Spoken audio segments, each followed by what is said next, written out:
Hello,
everyone, and welcome to the show where after the collision, we sift through the wreckage.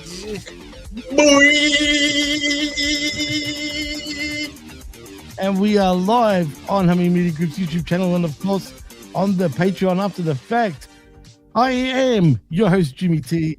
He is the best in the world, Jamie the Vet Williams, and he's our co-host, the magnanimous, the glorious, the Professor Chabelo, Vera, Cruz. Boys, welcome back to your shows, and we got a lot of redeeming to do when it comes to AEW, Vet.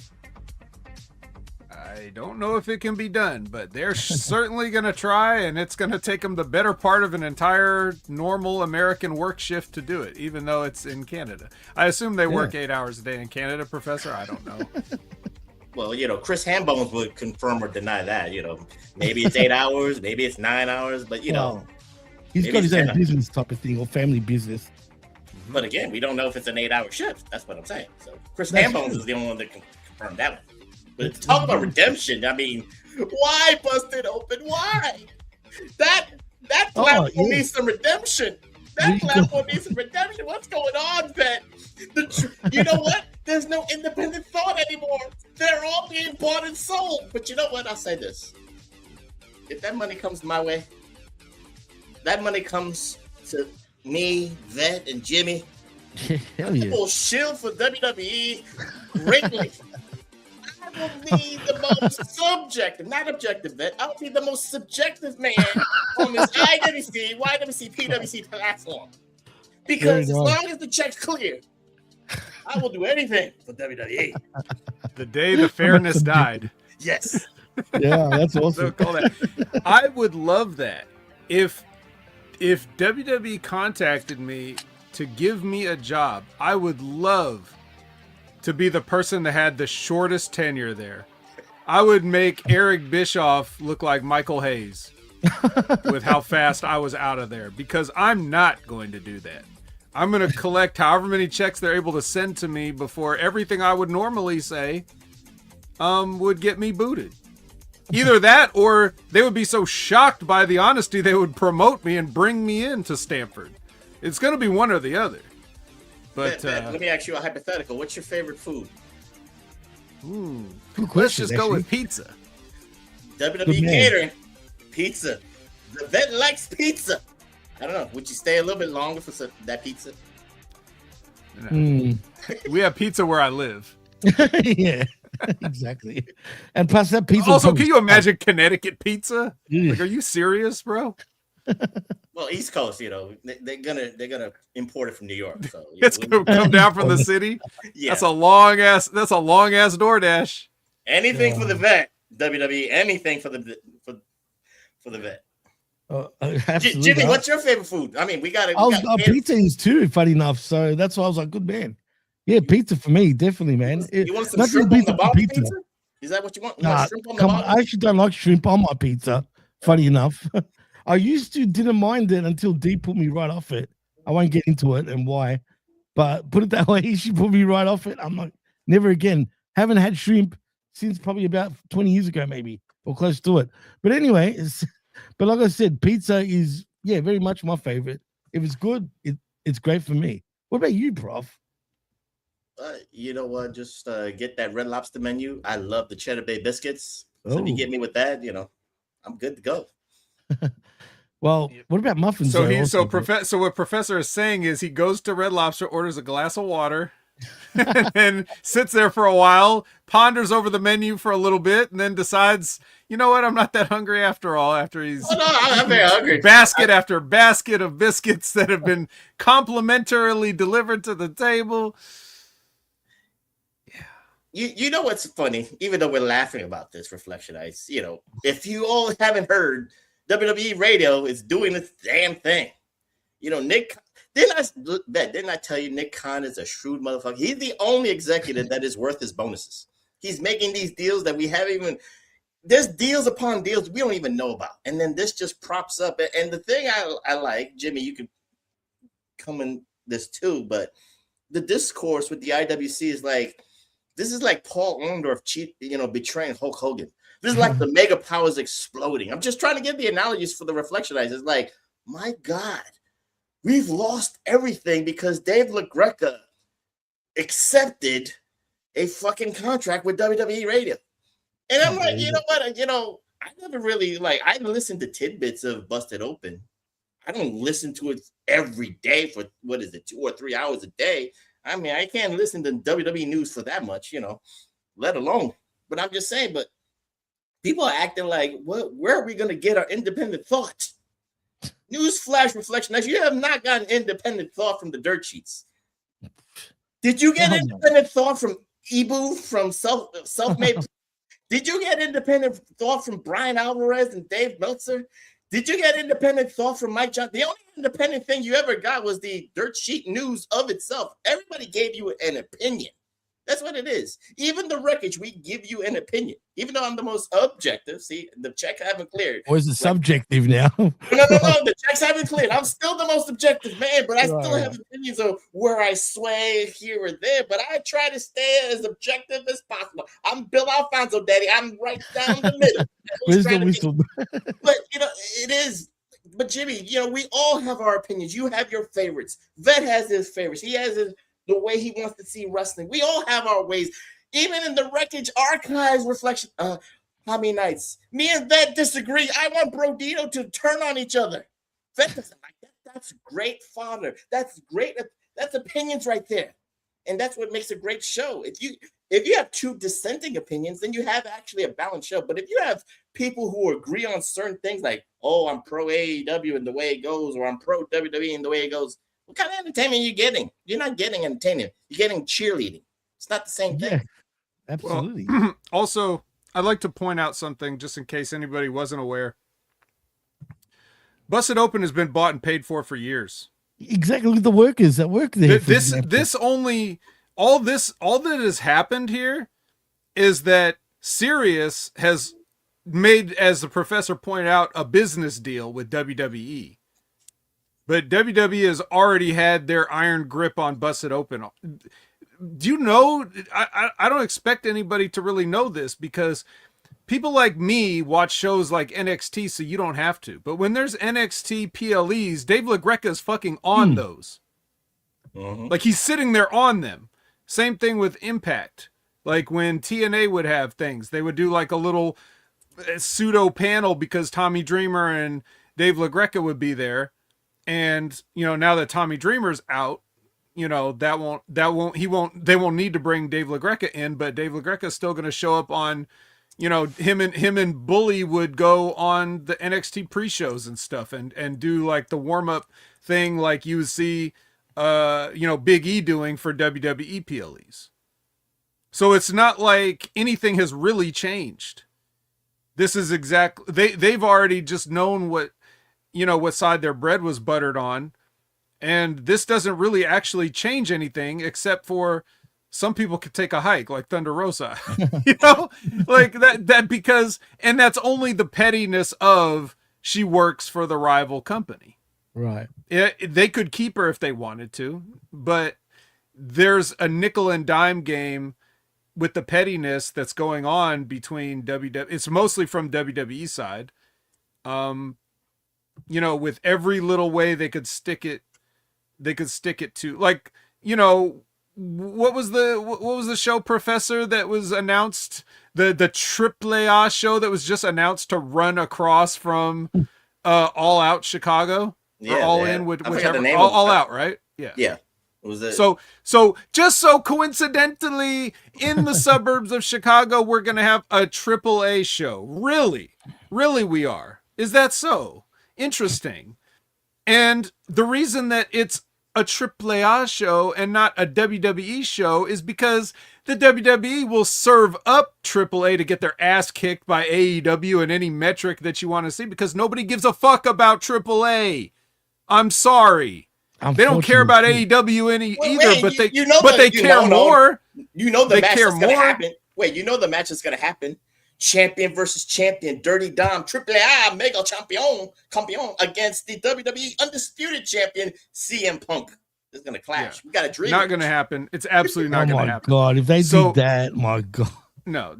That's just motherfuckers fucking around on the internet. Right. So here's the thing. The point is, with this move, this is actually not even changing anything.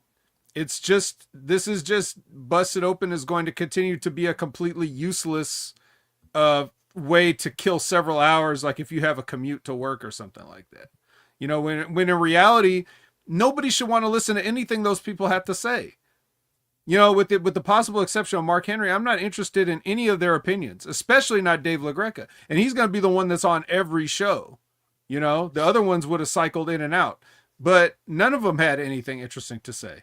So, I mean, the saddest part of all of this is that, you know, to the professor's point about what makes an interesting show and what we do here is more of what the wrestling, you know, media landscape needs is shows like the Wreckage. However, they don't want, the people don't want to hear that. The people, the lowest common denominator of the type of people that would listen to Busted Open are really, they're not interested in actual discourse. They're interested in listening to people who agree with them. Or if they listen to somebody that doesn't agree with them, they look at that as an outlet for them to get on their social media platforms and yell at those people digitally, right? Mm-hmm. So whether you agree with somebody or whether you disagree, yes, the tribalism. So that's what they really want. Now, we talk about our favorite things and what we want here, but not only are we able to be objective when it's necessary, but also we are making jokes and entertaining about it, because even though we have a smaller audience, we have an audience. So we're supposed to be here. I don't need to talk to you guys on our spare time about wrestling. We don't really talk about wrestling ever at all amongst the three of us when it's not on this show. And that's no offense to you guys, but it's just, we don't need to. And so when we're here, we're entertainers and we're trying to entertain, you know? Mm-hmm. So I'm not entertained by guys like Dave LaGreca. He's boring to me. He's an idiot. He doesn't know shit about wrestling anyways. He's just a mark. And then there's guys like I don't care what Bubba Ray has to say either. You know what I mean? What do I need to listen to him for? What do I need to listen to Natalia for? What the fuck would I need to listen to Denise Salcedo for? Yeah. You know, like, who are these people and what are they saying that's interesting? You know? So that's the saddest part, is that even if, you know, and it was, we're joking around about the scenario of, oh, HMG should go to, you know, WWE radio or something like that. Like, yeah, that would be good, but people would hate us. Yeah. Because they're the wrong audience for what we're doing. You know, even though they need to hear the kind of things that we're saying, they don't want to hear the kind of things they're saying. Kids don't want to take medicine. You know, they want to eat candy for dinner.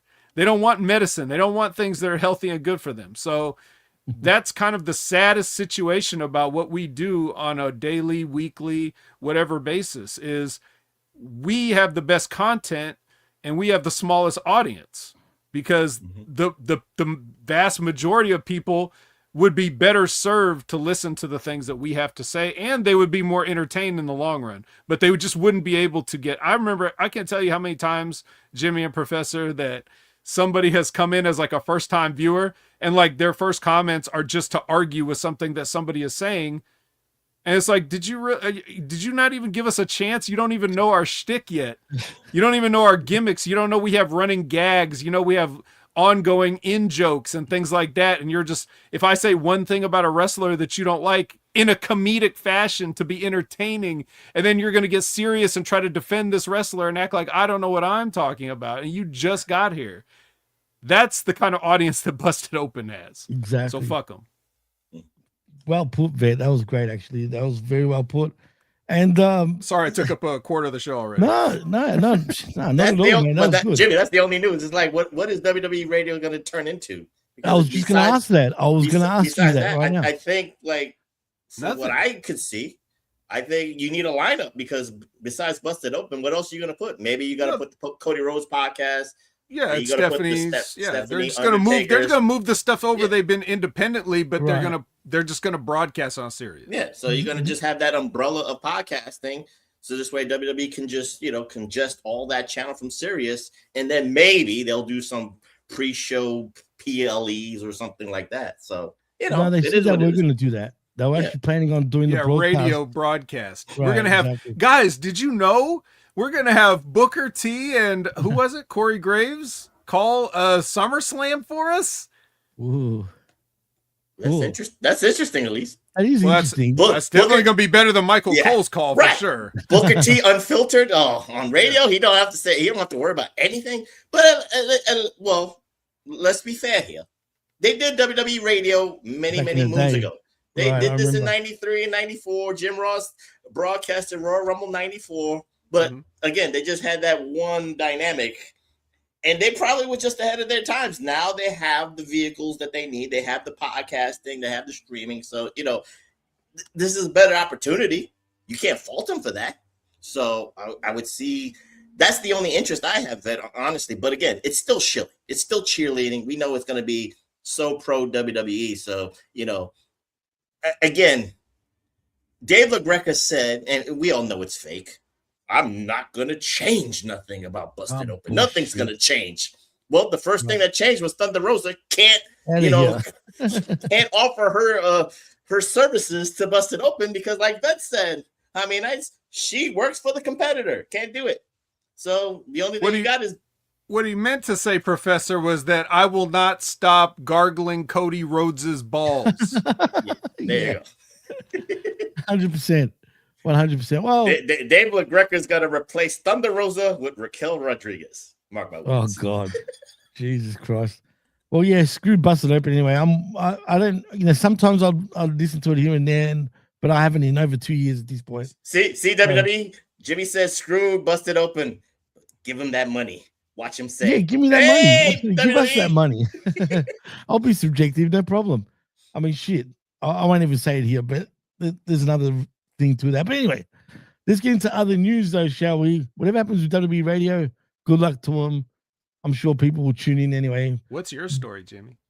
Well, my story is, did you know, and I'm sure you probably did, Vet, that Lola Vice is believed to be called up to the WWE main roster? Fuck yeah. And according to the Wrestling Observer's Barry, I was going to say, Brian Alvarez reported that his sources, whatever sources that is, stated that Vice is currently believed to have officially been called up to WWE's main roster for the reason for her recently dropping the NXT Women's and AAA Mixed Tag Team Championships. Alvarez reported that Vice is also believed to be joining WWE SmackDown brand for a main roster call-up. Vice is currently scheduled to be facing off against Gray in NXT Underground match for the NXT Women's Championship at August 4th episode of WWE NXT, which is a few days after the weekend SummerSlam 2026 event. Are you guys excited? I'll go with you, Vet, since you're the resident NXT guy. Is she going to fare pretty well on the main roster, you think? Looks alone she should, but other than that, is there too many right now? I'll be right back, guys. Go ahead. No problems. No problems, man. Yeah. What do you think? Is she going to be successful on the main roster when she does get called up? Well, if she's not successful on the main roster, it won't be anything due to her. It's only going to be the fact that everybody on the main roster is like in this weird treading water position. You know, like nobody's over. Everybody's kind of just doing a bunch of stuff. It doesn't make sense. The booking is AI. The writing is AI. Everything's AI. Nobody's hot right now. And throwing Lola Vice in there, there's not going to be any incentive to give her a push. Everybody's going to be mad that she's dating Damian Priest. And, you know, so they're going to be like, well, I'm not going to, I guess she can have a match with somebody. And then, like, think about it in this term, right? Now, you kind of watch SmackDown. At least you probably pretend to watch SmackDown because you got This Week in WWE, right? I'll watch How's what's her name doing? How's Mariah May doing on SmackDown? Absolute crap. Has she had a match? Not that I can remember. No, not yet. Nope, She's been around though. Shows up backstage and Right, tells somebody something and leaves, or just slams their head in an anvil case or something. It's ridiculous, bro. So what's Lola Vice gonna do? You know, that's my worry, because you know I was just on the Next Level Wrestling Review. I was recently a couple weeks ago saying this with Ray. You know, what doesn't Lola Vice have? She has anything that you need. She can cut the promo in 2 languages. She can get in there and mix it up and look like a fight. And, she's pretty. So like what, there's nothing left for her in NXT, but everybody on the main roster is languishing. Everybody. If you don't think Roman Reigns is languishing right now, that's a tremendous word. Languishing. They're languishing. Everybody is languishing. Cody Rhodes languishing. You know, like Seth Rollins. Who is this guy? Languish. You know, the only guy you could make an argument that's not languishing is Punk. And even he's like, he seems languishing. Like, a tiny bit, because he's got to be the guy. And so necessarily as Punk is like a living legend that we get to watch right now, he's not going to be as spicy as he could be, right? He's got to still be clandestine. That's what it is. He's clandestine. Yes. I thought that was like secret. I thought that's what that meant. Is Punk a secret? Shh, don't tell anybody. CM Punk's the champion. But so that's what I'm saying. So like, I just look at Lola Vice as like her struggles will be because of the company's struggles, not because of any lack of talent on her part. She had her one thing when she came in. She has the legit fighting background. She took to wrestling pretty well. I like the way her matches go. She's obviously super hot, no complaints physically. And her one thing was the promo, and she fixed that. She can do a good promo in 2 languages. So she really has no weaknesses at this point. But again, like I said, it's just, it's up to the creative, Professor. It's up to the creative. And that's where everybody's struggling right now. Everybody's languishing. Well, again, languishing is such a strong word for today. Isn't it? It is. But, Lola Vice has got a lot of potential. I agree with that. I know I missed out a little bit, but I kind of agree with what Lola Vice brings to the table. But she's no Nikki Bella. I'm just saying. Let's be honest. She's way hotter than fucking Nikki Bella. Come on. I'm just saying she's no Nikki Bella. Just play. But again, get this young lady a hat. Yes. Oh my God. Oh no, I was gonna say something a little bit more controversial, like a sombrero, but that's not gonna get us brought to Sirius XM Radio. But Vet, I think you say languishing, and you name some names of languishing, and then like Texas said languishing with the creative, but I guess it's the direction. What could be so creative for Lola Vice to do? You know what I mean? I mean, the character's there, and I think when you look at certain environments, like her and Mr. Iguana in AAA is entertaining. So you don't really need a lot of creative because those two are polar opposites of each other. It's very entertaining. So, they could have some random matches just like AEW does, and we're not even thinking about creative. But the problem is, what are you gonna bring to her? What can creator bring to the table? Is it gonna be SmackDown? I didn't hear the part. Is that probably again and all. We have no Rhea Ripley because we already know that Triple H's favorite is Big Mommy there. And she's not injured. I'm convinced that's a load of shit too, in my opinion. But again, we got an interim champion coming up, Jimmy. That's the problem here. Right. The creative is languishing, word of the day, because they're holding that belt hostage for Rhea. That's the problem. So nobody else can break away, and because all we see is like maybe Charlotte and Jay Cargill. We don't see Blake Monroe has been trying to premiere every week. So we mentioned that while you were out. Oh, okay. I'm just saying, Blake Monroe because Jimmy asked what's going to happen when they bring Lola Vice in. I said, how's Mariah May doing? As a point of somebody that has all the tools in the world to succeed, and they don't know what to, Right. I guess the problem is that WWE cannot do what AEW does. Just throw them out, have a match, and just let their physical attributes just showcase themselves for the short term. Right. And some people you need to do that. Like, not everybody, but you have to do that. And for the WWE, it'd be a switch up. Like it would seem novel and fresh to have somebody just go out. But the problem, what they do, they'll either bring somebody in with a big vignette, and then they'll make like a big debut match and they'll beat somebody and then nothing after that.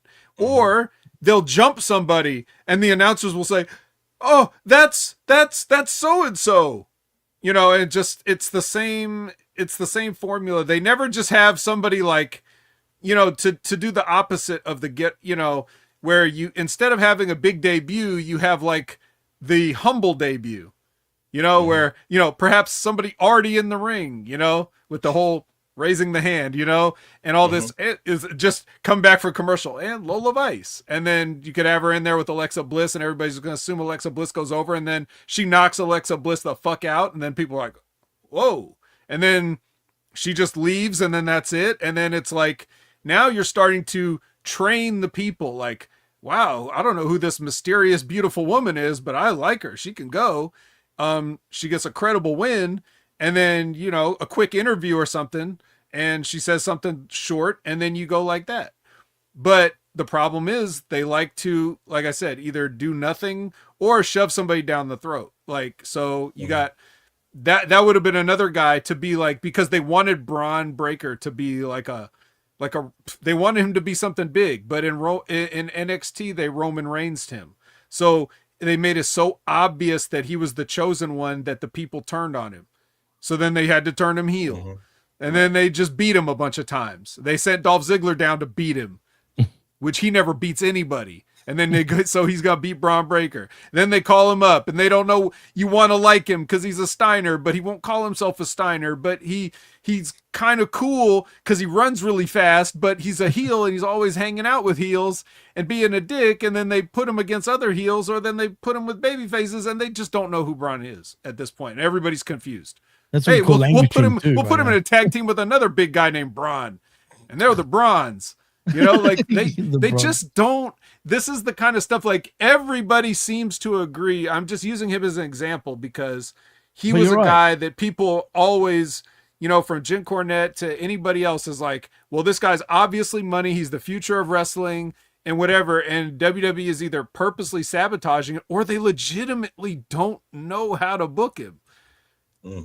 And that wouldn't surprise me either way either. That's what's funny about that, which is sad. So Lola Vice is in trouble no matter what, because she can't stay in NXT now. It's too late. Like, there's nothing left in NXT. And the other worst part is she's going to get beat in that match with Kendall Gray in their underground match. That's Lola Vice's match, and she's going to get beat by Kendall Gray. And then it's going to be like, hey, making her big debut, this loser, because WWE cannot... they cannot get out of the old habits. You don't trust the mastery of HBK to say, no, we're gonna do something. We're gonna do a dusty finish on this underground. We're gonna have Nikita Lyons' group to mess up this underground match to protect Lola Vice. I got a good track record of HBK to say no, they won't. Yeah, look, and her with Iguana is what you call languishing, in my opinion, too. Like, Come on. And Iguana's not coming to SmackDown, so you Right. can't even rely on that crutch. I mean, the guy's rotten. Let's face it. I've said this multiple times. Like, it was cute the first time you saw it, but even the first time you saw it, he fucked up a bunch of stuff. It's like the first match I watch him, he drops La Yeska. Like, like just drops it. Like, oops, it fell off my hand. You fucked up. But you the fucked up. environment, the JT Smith of Lucha Libre, bro. But the environment of Triple A masks all those faults, and that's why I said Lola Vice and Iguana being there. You know, you don't notice that, and that's why they don't languish there. The ambiance, the look, the mystique of them just together, Jimmy. That's what, and you can hear the fans. They love it. It's entertaining. Yeah, but in Mexico, they love everything. It feels like when it comes to that style, like to us, not really to us, but really it makes no sense having them two together. Why? Like, yeah, you know what I'm saying? Like, just cause, right? Well, because they're both Latino. I mean, well, that's the other thing too. You got you got what? She's what? Cuban, yeah. Yeah, I think so. Yeah. So you think of like WWE old, a good old boy mindset. It's like, close enough. Or Damian Priest, Puerto Rican, he's fine. Though. Send him down there. It's all the same. They speak the same language. It's all the same, but it's not. It's really not. But it's close enough. You can speak Spanish, so just go to the Mexican promotion because everybody's a Mexican to a white person, or everyone's Chinese to a white person when it comes to Asians. Pretty much. It's thing. Professor, you know all about this. This is why we need Vince, man, because we need bra and panties coming back. This Lola Vice just brings bra and panty matches back to the forefront. It just works. Bro, no, Professor. You don't need a bra and panty match because her gear is bra and panties. She's already in the bra and panties. But see, that bra and panty matches don't languish. That's the thing. Every Lola Vice match has been a bra and panties match, bro. Her ass is out. Her whole ass is out. What more do you want? Oh shit! See, she needs to lick people when she beats them, like she did that last match. That's now you're on to something. You're on to something. But she's not a heel. Am I correct, Beck? Because she's not really heelish. But if she licks people, it works. Beat them to death, lick them out, and then Well, and to that point, to that, but you say that as a joke, but seriously, on that point, what's my thing that I always say? What's the best way to be a babyface in 2026? Be a heel. Right. So Lola Vice turned into a babyface by being a conceited, ass-shaking heel. And the people like it. So she's a babyface. But I'm just saying that's their out of touch good old boy booking. That's the Shawn Michaels and Terry Taylors of being like, oh, they'll hate you if you shake your ass and be arrogant and say, I'm a Latina, they'll hate you. And guess what happened? So that's why I say I have no faith in any of these guys, whether it's one part of DX, the other part of DX, any part of DX that's in charge of booking. There's some DX over in TNA now. That's still going to suck. Like you put DX in charge of any booking. They only knew how to get themselves over and barely that. So not everybody has a boss's daughter to marry. So what you're saying, Vet, Road Dogg has not made you stop watching Drew Carey. That's what you're saying? I started that before he came in and he hasn't put me off it yet. So gotcha. They still won't even confirm that he's there, like officially. It's like some kind of, that's the clandestine. That's where you use the clandestine. The Road Dogg is doing clandestine booking over there. Gotcha. And total nonstop action. Total nonstop action. White meat sandwich, as the Hammer says. Thank you for joining us, by the way, Hammer. Hammer knows all about the good old boys. The good old boys. Well, in other news, and this is completely off. Actually, you know what? No, first, let's talk about Bailey, guys, before I get into this, because that's a good segue. She's also a Latina with a big ass. Right, a big fat ass at that, too. Mexican American with a big ass. Take Spanish and get a B. You didn't know I knew it like that, huh? Yeah. He knows his shit, Prof. That's what's funny, man. He's thrown me off plenty of times. Out of the West Coast, if you don't know Cheech and Chong, I'm gonna have he knows his music too. Oh yeah, which is crazy. Any type of freaking genre. But anyway, that's why he's the best in the world, folks. But in saying that, I think Bailey's official. I've said this from a year ago. I think it's just right for her to actually take a leave now from WWE, go and do a thing in AEW, get paid a fat ass contract, as RBV likes to say, as fat as her ass is, she should get a fat contract in AEW. And just look, it will rejuvenate her career. She have a lot of new heads to wrestle with, and she goes back with her bestie in Mercedes Moné. Vet, is it the right move for Bailey to do the jump when her contract is up? Yeah, I already talked about this, so I mean, whatever the professor wants to say, but yeah, I mean, it's a short answer. Yeah, just get your money wherever you can. If WWE's willing to pay you to re-up and you like it there because you already know everybody there and you want to hang out there, that's fine. There's not much left for you to do though. You kind of did it all. You won Royal Rumbles, you won world titles, you did everything. You've been babyface and a heel for long runs. You know, you inaugurated the tag team championships for women when nobody asked for that, but you did it. So there's nothing left to do there, and there's nothing to do in AEW either, because I guarantee you she doesn't care about winning an AEW championship or a tag team championship. Right. She's already been she does there, not care about that kind of shit. She's not that big of a mark, but she will take that money. So because she's not completely washed yet in the ring, so she can get not. So since she's going to wrestle for a little bit longer, she could just make a few more millions or whatever she's worth and hang out with her buddy. Yeah. I agree. I agree with that. I think everything is there. I mean, you know, in today's generation, you know, people always will say, "Well, I'm surprised. I thought she was going to be a lifer."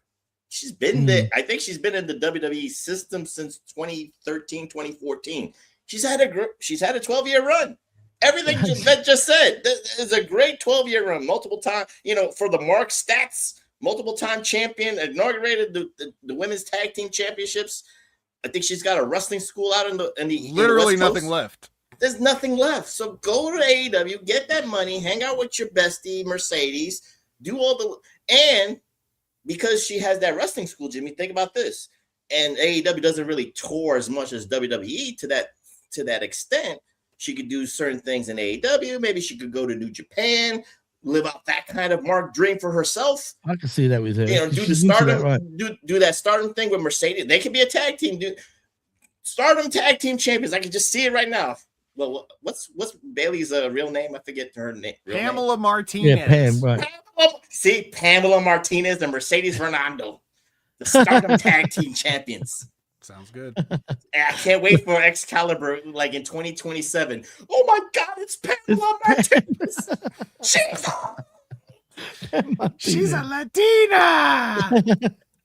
But again, unless she wants to parlay, if she thinks she doesn't have anything left, or she doesn't want to give anything, Jimmy, think in the physical sense and in the ring, she wants to mentor, you know, use her school as a vehicle for the WWE Performance Center, get her ladies into that, you know, network. I don't see nothing wrong with that too, but it depends on what she wants. There's two avenues right there. It depends if she wants to slow it down or she just wants that quick money and go with her bestie. I think she's going with the latter there, Prof. I just feel it, man. It just feels like the time's right. Even the way they've booked her lately, it just feels that way. And on top of that, I just want to say to Frank, she's not getting released. Her contract is coming up, by the way. That's what it is. Yeah, so, we could be sitting here saying all this and she could just resign. Right, exactly. That's what. So whatever. Right, she absolutely could. But I've got the feeling she will go off to AEW. And as you said, Prof, oh my God, Pam Martinez, David. You know, I'm all out of freaking wherever they decide to put her on. But we'll see. Well, you could spell Bailey with an I, not a Y. Ah, you could, yeah. If she trademarks Bailey with an I, not a Y, you know, I'm just saying. Or would they go Haley? some stupid shit like that. You know. As long as she trademarks it, it rhymes. It rolls off the tongue. Haley, Bailey, you know, with an I. Mayley, Laley. Not Bailey.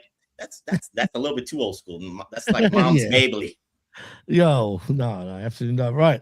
Well, anyway, good luck to Pam Martinez. I'm sure we're going to hear that name a lot more in the future, more than likely. But you know, just to put the news in a bow, because there's been quite a bit of news this week. This is the latest on WWE leadership status after JP Morgan's TKO stock report raising concerns about fan dissatisfaction.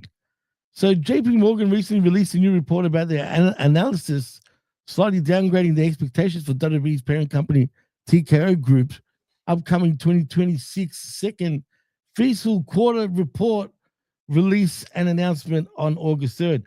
JP Morgan downgraded their current expectations for TKO stocks, going from their previous expectations of 225 per share to now 222 per share. While this amount is way higher than the current price of TKO stocks, the report stated they have become more cautious about TKO for the near term due to higher costs, weaker fan sentiment, and fewer catalysts for stock growth. In regards to WWE, JP Morgan gave their concerns about WWE's current creative quality and attributed it for being one of the key reasons why ticket demand for this August SummerSlam 2026 event is down compared to last year's event. Also, JP Morgan reported that WWE Raw ratings on Netflix trending down year over year for being another issue related to the current fan dissatisfaction with the company. Shares are down 4% in the quarter one earnings and off from the highs reached in late June. There remains concerns about the state of WWE creative and ticket demand, including for the upcoming SummerSlam, and the latter we think is reasonable consequence of coping last year's event in New York and still relatively new shift to a two-night format. And last but not least, regarding the creative question, we're not dismissive though, as we've written previously, periodically, and fan dissatisfaction isn't new and certainly has been worse. AEW's rise in 2019, for instance, they said. Viewer data, meanwhile, looks mixed, with Raw and Netflix trending down, though we estimate PLEs are up and SmackDown comparisons are difficult. Jimmy. Yes, it's too much You're shit. Killing me. You're killing me with this. Professor, stop. First question. Didn't JP Morgan just lose to Danhausen in the Garden last week? Okay, Yeah. just making sure. But seriously, look, everything that Jimmy just read, these people don't have a clue what they're talking about. Now, we just got done spending like 15 minutes talking about WWE Creative, okay? However, that's not the reason why SummerSlam tickets weren't moving. Because the average person doesn't care about creative.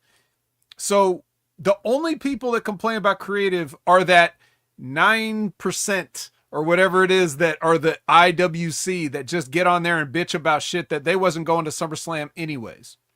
So anybody that doesn't live in the Minneapolis or greater metropolitan area or anywhere close to Minnesota ain't going to SummerSlam. So they are going to get on there and bitch about it. They are going to say, I don't care about this match with Seth Rollins, or I don't, but the professor made the money sign. So not only were the tickets expensive when they went on sale, but we also have precedents now of WWE running multiple sales. So now you've trained the people to look out and be like, hey, wait a minute. We might, if I wait till later, we might get sales, especially if you keep telling everybody how bad your ticket sales are. Then they're going to find out that you're not selling out. So they're not going to feel any pressure to want to hurry up and buy tickets. Right? On top of that, you got a card that's 2 nights long. But guess what? There's another issue. Right? Maybe these people that don't take advantage of the sales can only afford to go to one night. And how do you know what match that you want to see, what night that is, because you haven't told them? So maybe I would love to go see Brock Lesnar's last match, but you didn't tell me if it was on night 1 or night 2 yet. And now, and I can only afford one ticket because at these prices, they're not going fast. So I can only afford one. Which night am I going to go? Am I going to go night 1 or night 2? You don't tell me what's on what night, I can't go. Okay? It's not about anything other than, it's not about the creative. It's not about the build. The average general person. If you ever talk to a real wrestling fan in your life, do they talk about creative? No. Absolutely not. Right. It's true. They just talk about the wrestlers actually, they like. No, actually they do that because they use the creative. Later on. No. They use the creative talking point, but they don't know what they're trying to talk about. because this is the old WCW kind of talking point. Remember, ratings went down and they needed Vince Russo in 99 because we needed to shake up the ratings. Yeah. Those ratings are actually more than what AEW and WWE got right now in Way 2026. more, way But again, more. neither here nor there, but you get what I'm Right. saying. That's the talking point people kind of use, because when WCW was flounder, is that a good word I can use? That's a Floundering in perfect word. 99? Absolutely. Okay, flounder, not clandestine, but floundering in 99. And then those executives in Turner said they needed to shake things up with Vince Russo or change the creative committee or whatever the case may be. What was the reason? Ratings. They wanted the ratings pushed. They wanted the ratings bump. So now, what are we going to talk about in 2026 when SummerSlam tickets are not on? Oh my God, the creative is garbage for the 2 nights. Or I can even go to AEW. AEW in 2023 got 73,000 people into Wembley Stadium, and now those same sickos are going to be like, oh my God, they're going to clap for 45,000. No, you dipped from 73,000 to 45,000. You should be at least hovering between 65 to 73,000 every year for your Wembley show, because that's where the best wrestle. Oh my God. Tickets went on, there was a ticket bump up, guys, because Will Ospreay and Kenny Omega was on the card. No, tickets bumped up because you gave a 50% discount so people can actually pay to go to Wembley. Stay weighted, just like Vet said. It's the same thing. So I'm not a fan of the 2 night. We already said this weeks ago. Not a fan of 2 nights. I'm a fan of maybe 9 matches for 1 night. Get your 9 best matches, your 9 best card. So this way, people want to pay for that 1 night. You can do it. You don't need 2 nights. It's greed. Yep. No one's going to pay for greed. We pay for entertainment, but we're not paying for greed. But you know what's funny about that also, just to put a knot on it, a day Did you before say put the a nut event, on it? Wait, hold on. You said put a knot in it. Put a knot. Oh, I'm not going to get off the stream. I ain't putting no nuts in it. I don't drop these nuts on him, but maybe I should. But in all honesty, though, the price, the tickets are going to go down to $25 a day before the event or the day of. That's the irony of it, and there'll be a big uptake. On the walk-up business. Yeah, the walk-up, exactly. The walk-up business is strong in WWE right now. WrestleMania had the same problem, but in the end, they didn't sell out both nights, but they were 10,000 off both nights. So it was more respectable. You know what I mean? Now they are but as time goes on, because of the oversaturation, this is just a byproduct of when you get something hot, and the people get on the bandwagon like they did a couple years ago. They're like, okay, stuff is hot now, and let's get on the bandwagon, and Punk is back, and we're yeeting and all kinds of stuff. And Tribal Chief and Cody finished a story. Like that, it's like, okay, we're hot again. But then even if the creative stayed strong, which it didn't, but even if it did, the numbers would still be dropping because people do just get off the bandwagon at times. Not everybody. Some people stay on. You're always creating new fans. Every day a new kid is just the right age to turn on WWE and see something and be a fan for life. Just the same way as somebody's going to age out of it. Like a teenager's going to be like, I'm too old for this shit. Or an old person that's been watching is like, I'm too old for this shit. There's always a turnstile of people coming in and leaving. That just happens. This happened in the Hogan era. When Hogan came in and was hot in the Hulkamania, in the height of Hulkamania, WWE started running A, B, and C towns, right? Yeah. Right? On the same night. On the same freaking night, right? Absolutely. They're wearing people out. So when those A towns with Hogan on top would do monster numbers, sellouts all across the country, and then they come back for A town round 2. Numbers a little bit lower because we saw Hogan last time, and we can only see so many. Last month you go, last month. So, but also it's like, okay, we've seen it, and it's not even that good. Like I saw some phony punches and a big boot. Like I get it. Like I don't need to pay to go see that again. Right, and by the 90s that's coming along, he was on the way down.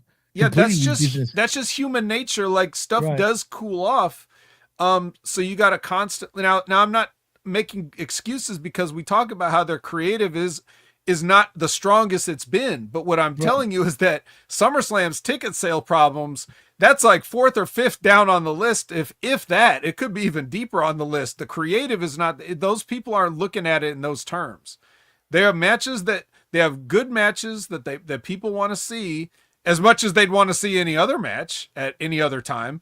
But it's just the fact of like, well, I'm not sure which night it's going to be. And these tickets are expensive. Some people have seen expensive tickets. Like, let's say WWE came to your town for like a Raw or SmackDown. You saw the ticket prices for that. You're like, fuck, I can't afford that. That's not what I want to pay. So when SummerSlam comes around, you're going to assume those prices are skyrocketed still. You're not even going to check to see if there's a sale.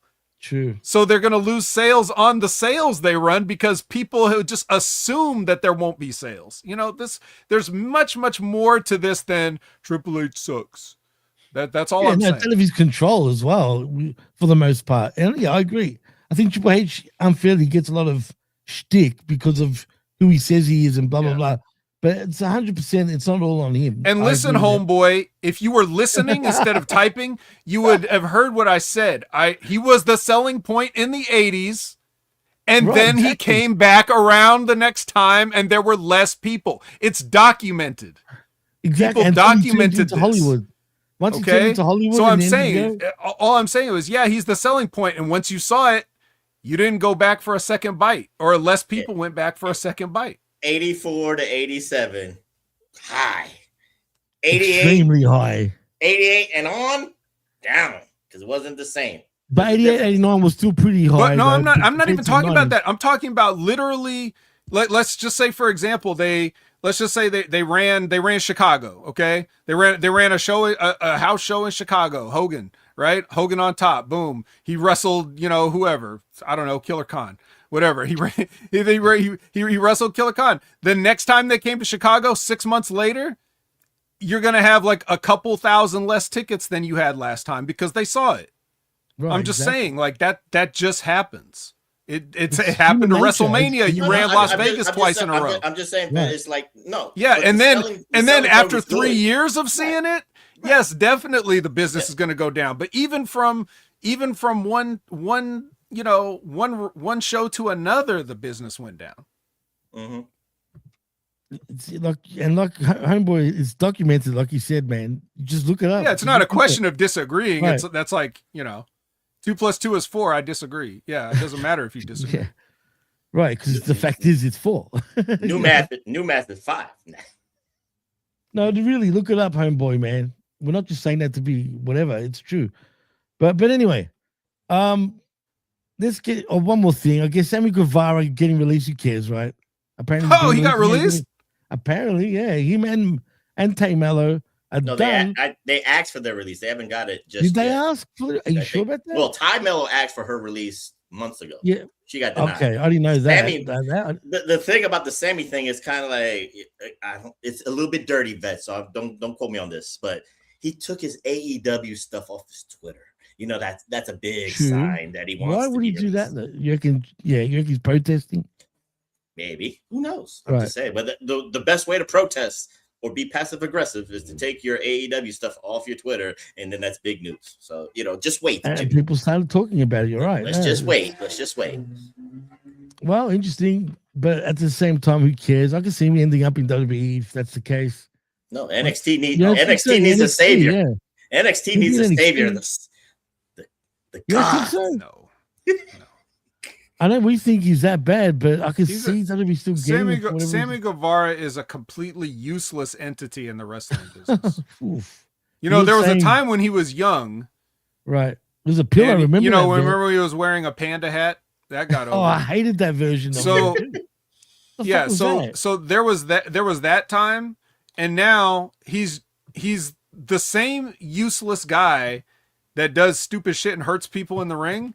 Except he's just old now. How old is he? So he doesn't even have he's older than he was. It doesn't matter how old. If he started at 22 and he's 28 now, he's just 28 years old now. More used up, more miles. Actually, he's 32. 32, right? So it's absolutely useless. No money drawing. no promo, hurts people in the ring, not big. Why would anybody pay him money? AEW didn't even want to use him, and they called him a pillar. So what does that tell you? Tony fumbled it. It's all Tony's fault. Triple H gets faults. Let's give it to Tony. He fumbled it. He pushed that guy for a long time, and then he realized, even Tony realized, this guy's more trouble than he's worth. But rather than just cut him like he should have, because Tony's a nice guy, he just, paid him to not be on TV and be in Ring of Honor and shit. I mean, he was his best man at his wedding. He was. That's true. Yeah, I was going to say that. So, Tony has a soft spot. His one best man? He didn't invite all 4 pillars? I don't know. Oh, man. Well, anyway, good luck to them, whatever is going on, what's true and what's not. Who cares? It is the Guevaras. But, Vet, I think it's time we put our gloves on, we start getting sifting, because we haven't talked about, news like for this long in quite a while, to be fair. So, as you say, Prof, to be fair. And we could have shortened it if we wanted to. But right, we could have. But that was interesting. It was good talk anyway. Yeah, we were getting it. Well, don't worry. I'll shorten this review because, damn it, I don't want to spend no time on this shit. After talking about all that. What are you talking about? This is a go-home show. This is one of those big moments. Oh, yeah. We're going to redeem it, Ben. Yeah, this is the one where the people were watching it in the building and said, I need to go home. So Dynamite starts out with Will and Kenny and Moxley, the third wheel. Third wheel, Professor. Do we already have a problem? Are we starting with a problem? Yeah, it's awkward already. Remember? Okay, go for it. I've talked enough. I've talked enough. It's about the ambiance, but you know me, it's this ambiance. So I'm hoping, again, this is the objective part of me. This is where the WWE money hasn't come in yet, but I'm looking at this right here. It's like, I'm hoping that Billy Goat, as more of the dark side he turns, and Vet will talk about this later on into the show, this is all a trick from Jon Moxley to get his guard down to take him out. Because that's the only thing. Because that makes sense. You're doing a disservice to Billy Goat, where he's supposed to, he'll still be cheered in Wembley. I get that, Jimmy. He'll still be cheered. Oh, of course, but they're doing all this bullshit, making him like a Death Rider heel, doing all this nuance, and then of course, Jon Moxley being the puppet. Apollo Creed did not do this much. He trained Rocky to get the eye of the tiger back, Vet. But he didn't train him to become an asshole. He didn't train him to become a prick. He didn't train him to cheat. I have a problem. That's the only thing. Yeah. Hey, this is Moxley's version. Apollo had died before we got to this point in the story. So. Yeah, weird, man. Well, in any case, we do have another. We'll talk a little bit more about Will Ospreay later, but Billy Goat. We're starting with Darby versus Jet Willie. Let's talk about it. For the TNT Championship. I mean, we've seen these guys. They repeated the spot that injured Darby last time. Nothing can injure Darby except this drop kick from Jet Willie, and this time, I guess Darby survived. He's still okay. So Jet is slipping. Jet is slipping, but Jet. But Vet. Jet. But that isn't that supposed to be storytelling because of the injury? Yeah, I don't have a problem with it. Oh, okay. I'm just letting people know that they alluded to it on commentary. They brought up the thing. He did the move in the thing. But then we also had a ref bump and then a belt shot. And then that's when he does after the belt shot, that's when he does the coast to coast and the announcers lose their shit over it. Mm-hmm. And then he does the UFO splash and beats him. So that chest spot, that stair spot was actually pretty cool, except dangerous. That thing almost looked like the corner of it was going to hit Darby in the eye, man.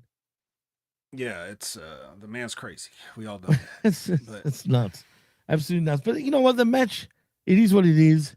It was kind of entertaining still, but for me, putting all the bullshit aside, I thought the match was a lot better than I expected. If that makes putting all the bullshit aside, though, right? If I add all that back in, then that changes. I'm trying to look at it from you have to put the bullshit aside. Unfortunately, it is what it is. Otherwise, you cannot enjoy It's a la carte, anything. Jimmy. Right, That's a la carte. the Right, definition of a la carte. That's why Exactly. I created the a la carte method of enjoying wrestling. Absolutely. Because if you take into account all the bullshit, like as you call it, even the stuff you enjoy, you cannot enjoy it as much because it's always tainted by this extracurricular crap. So sometimes you have to narrow it down even to just one line in a promo, Professor, where you could say, at least I enjoyed that one line. The rest of the promo sucked, but that was a good line. You know, like you have to pick and choose what you can enjoy, you know, because wrestling's in a bad spot right now all around. We just have to say that. Yeah, I can say, and this is just my opinion, guys. I mean, I think they rushed this match just for Dynamite, just too quickly to me. Yeah, they always do that. That's what they do. I mean, again, a strong win over Darby in a way. A very strong win. That's extremely strong, actually. Because they want to make you believe that Kevin Willie, let's talk about it, has a chance to beat Kenny Omega. That's the thing. But for the purposes of this feud, they kind of rushed it, and then they kind of wasted this. I don't want to say they wasted the win, but they not the Fletcher, but Kevin Willie, like beating Darby Allin. This could have meant bigger if Kevin Willie wasn't challenging for the title for something predetermined that we know that's going to happen. If they did this after the fact, this would be a very strong win for Kevin Willie. And then I'd be looking at Kevin Willie like, oh my God, okay, he can maybe be a player. But you know what's even worse though, Prof? After the match, you pretty much look like a freaking little bitch boy to Fletcher. So he gets a strong win, and then Fletcher treats him like a piece of shit. Like, well, here's the problem. Here's the problem with the dynamics, in my humble opinion. It's just that you've already in the Don Callis family, and this has been a recycled storyline. There's tension in the Don Callis family. Right. Now, if I go with my reflection hat, at least it takes a year before somebody in the Bobby Heenan family has an issue with Bobby Heenan. This just happened spontaneously. This has happened in the last 2 months. Not between even Takeshita, Andrade, and now Kevin Willie and Kyle Fletcher. That's 4 people within the Don Callis family in a 2-month span, Vet, that there's dissension in the family that's supposed to be so united. Other families in the old guard, I guess I'm too old school, you wait maybe 6, 8, a whole year before somebody has a problem within the family. So this way you can elevate them to the next level, but not in a 2-month span. It's too quick.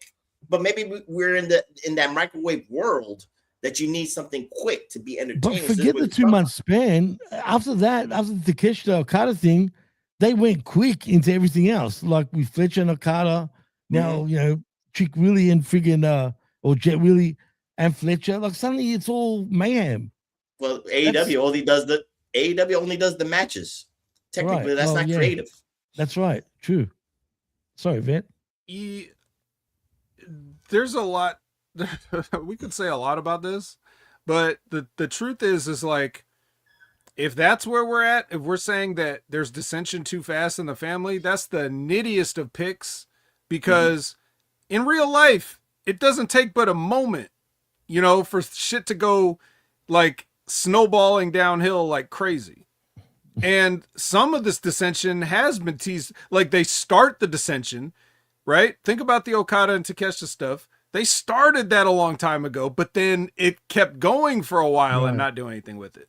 So you could simmer it, you could start it, you could simmer it, you know? You could either turn it up to a full boil right away and burn everything, or there was things I nitpicked about how they slow simmered too much. Right. So there could be a sweet spot, and that's the part where it is somewhat subjective, because some people want things immediately, and that's a big problem with wrestling now, because then you can't appreciate anything properly and everything feels rushed. Sometimes you drag stuff out too long, right? But only they should know, meaning they being the people in charge, whether it's Tony, whether it's Hunter, whatever, you know, they should know whether it's too long or too short.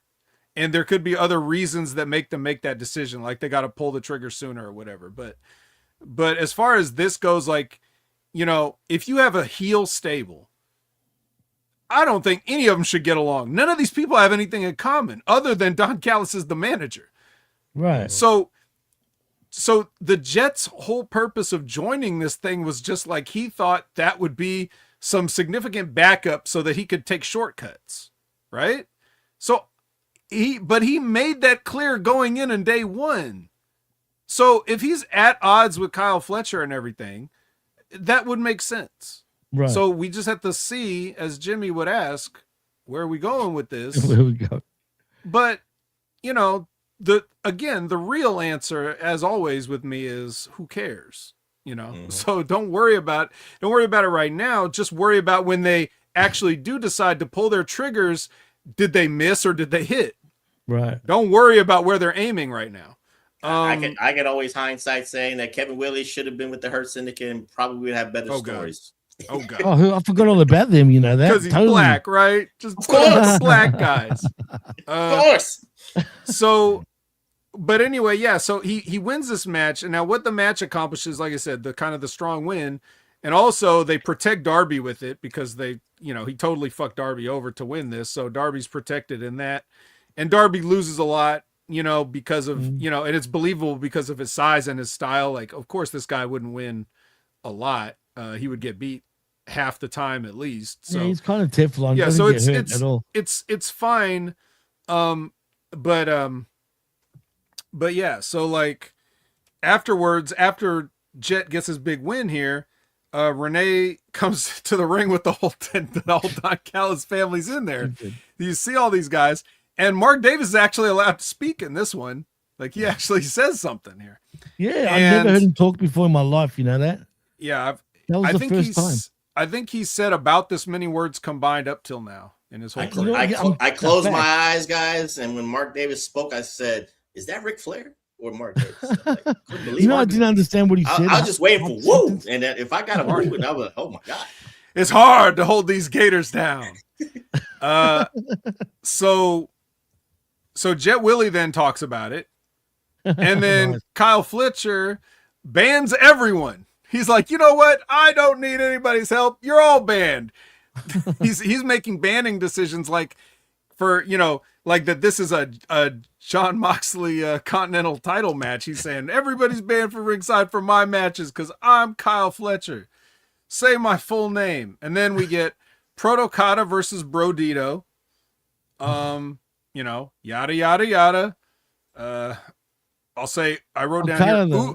I said, yeah, Okada, of course, the greatest in the world. He killed it in this match, man. Oops, Rainmaker.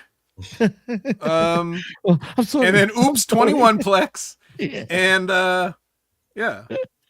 So he's so full of shit that I love it, man. That's what killed me about this match. It was all about Okada for me. Even though, I mean, the match had its highs. I mean, these four click. But again, too much bullshit. No, you have to everything you just talked about. It's about Okada and for me, it's Fletcher. All That's about it. Okada, right? Yeah, Bandito is just an afterthought. I'm sorry to say. Right? This. No, you're right. You're right. And of course, Bandito's getting his shot at Redemption tonight for the international titles, just so you can have a little bit of story. But again, it is what it is. But I'm focusing on the entertaining factor of Okada doing what he's doing. He killed it, man. He absolutely killed it. I think right now that, you know, I think we need a new title. The AEW Don Callis Championship. We need a Don Callis eliminated tournament so all these people can actually say who is the de facto number one of the Don Callis family. Because everybody doesn't, you know, is it Okada? Is it Fletcher? Or is it Kevin Williams? Isn't Okada and Fletcher the 1 and 2 supposed to be in that family? That's why we need a tournament, Jimmy. Right? That's right. We have a clear cut. But technically, they're the leaders per se of the Callis family. It's supposed to be Okada and Fletcher. Yeah. Right. That's what I'm saying. Well, I mean, you're joking about that, but there's actually something there. I mean, maybe not literally a tournament, but like, obviously there's going to have to be some sort of a reckoning, like where you've got all these people that, again, have nothing in common. Mortal Kombat with all these guys. To quote the legend killer himself, we have nothing in common. So yeah. But anyway, so yeah, after the Bandito picks up a big win, which, you know, should definitely huge win. Not just that, he tossed Fletcher 100 feet in the air, which just blew my mind because I'm like, that's not one-handed. I couldn't like that. Really took me out of the match when I saw. Well, you know how strong Bandito is because they tell you every time he gets in the ring how strong he is. Super strong. He just used Fletcher's momentum to do that, and he's wanted. He's a wanted man for that reason. He's wanted. You could have fooled me. Not to be confused with TNA champion, the Wanted Man, who beat Braun Breaker for the NXT championship. So Andrade comes out though to keep the family from jumping Brodito any further. That evened it up 3 to 27. Yeah, that's all you needed was one Andrade. He took care of everything. Or Brandide. That's what Brandide. Brandide. But how'd you know? Well, the brand new Idolo or some shit. How about the Painmaker? He gets a vignette. Just in case you had to be reminded. Just be reminded. And you did have to be reminded because you didn't watch New Japan when he did this. So you need this footage. You need this promo. At least they did show us that though, Vet, which is good. Yeah. At least they did. And then Mick Foley comes out, and he's going to be the moderator for the face-to-face. He's a freaking... Did you check him out when the girls first came out? What he was doing? And you see his eyebrows were raising. He's just checking out their butts. And then his eyebrows are going up and down. And I'm like, oh, God. Hey, if you're going to stop a fight, I'm going to grab your ass. I know, but you look like a creep, man. You pull hard, grab an ass. And only Big Foley can do that. I don't blame him, but come on, dude. Like, don't do those facials at least. Sell it. No, sell it. Sorry that you're not looking. I think those are twitches from all the nerve damage. So I wouldn't read too much into it. Could be that. But anyway, yes, he's here to moderate the face-to-face between the Toxic Spider and the Happy Lady. What's Willow's nickname? Doesn't she have a cool nickname? I think she does. Smile Anyway. That's her big, because that was where Tekla anchored her promo with Willow's own catchphrases.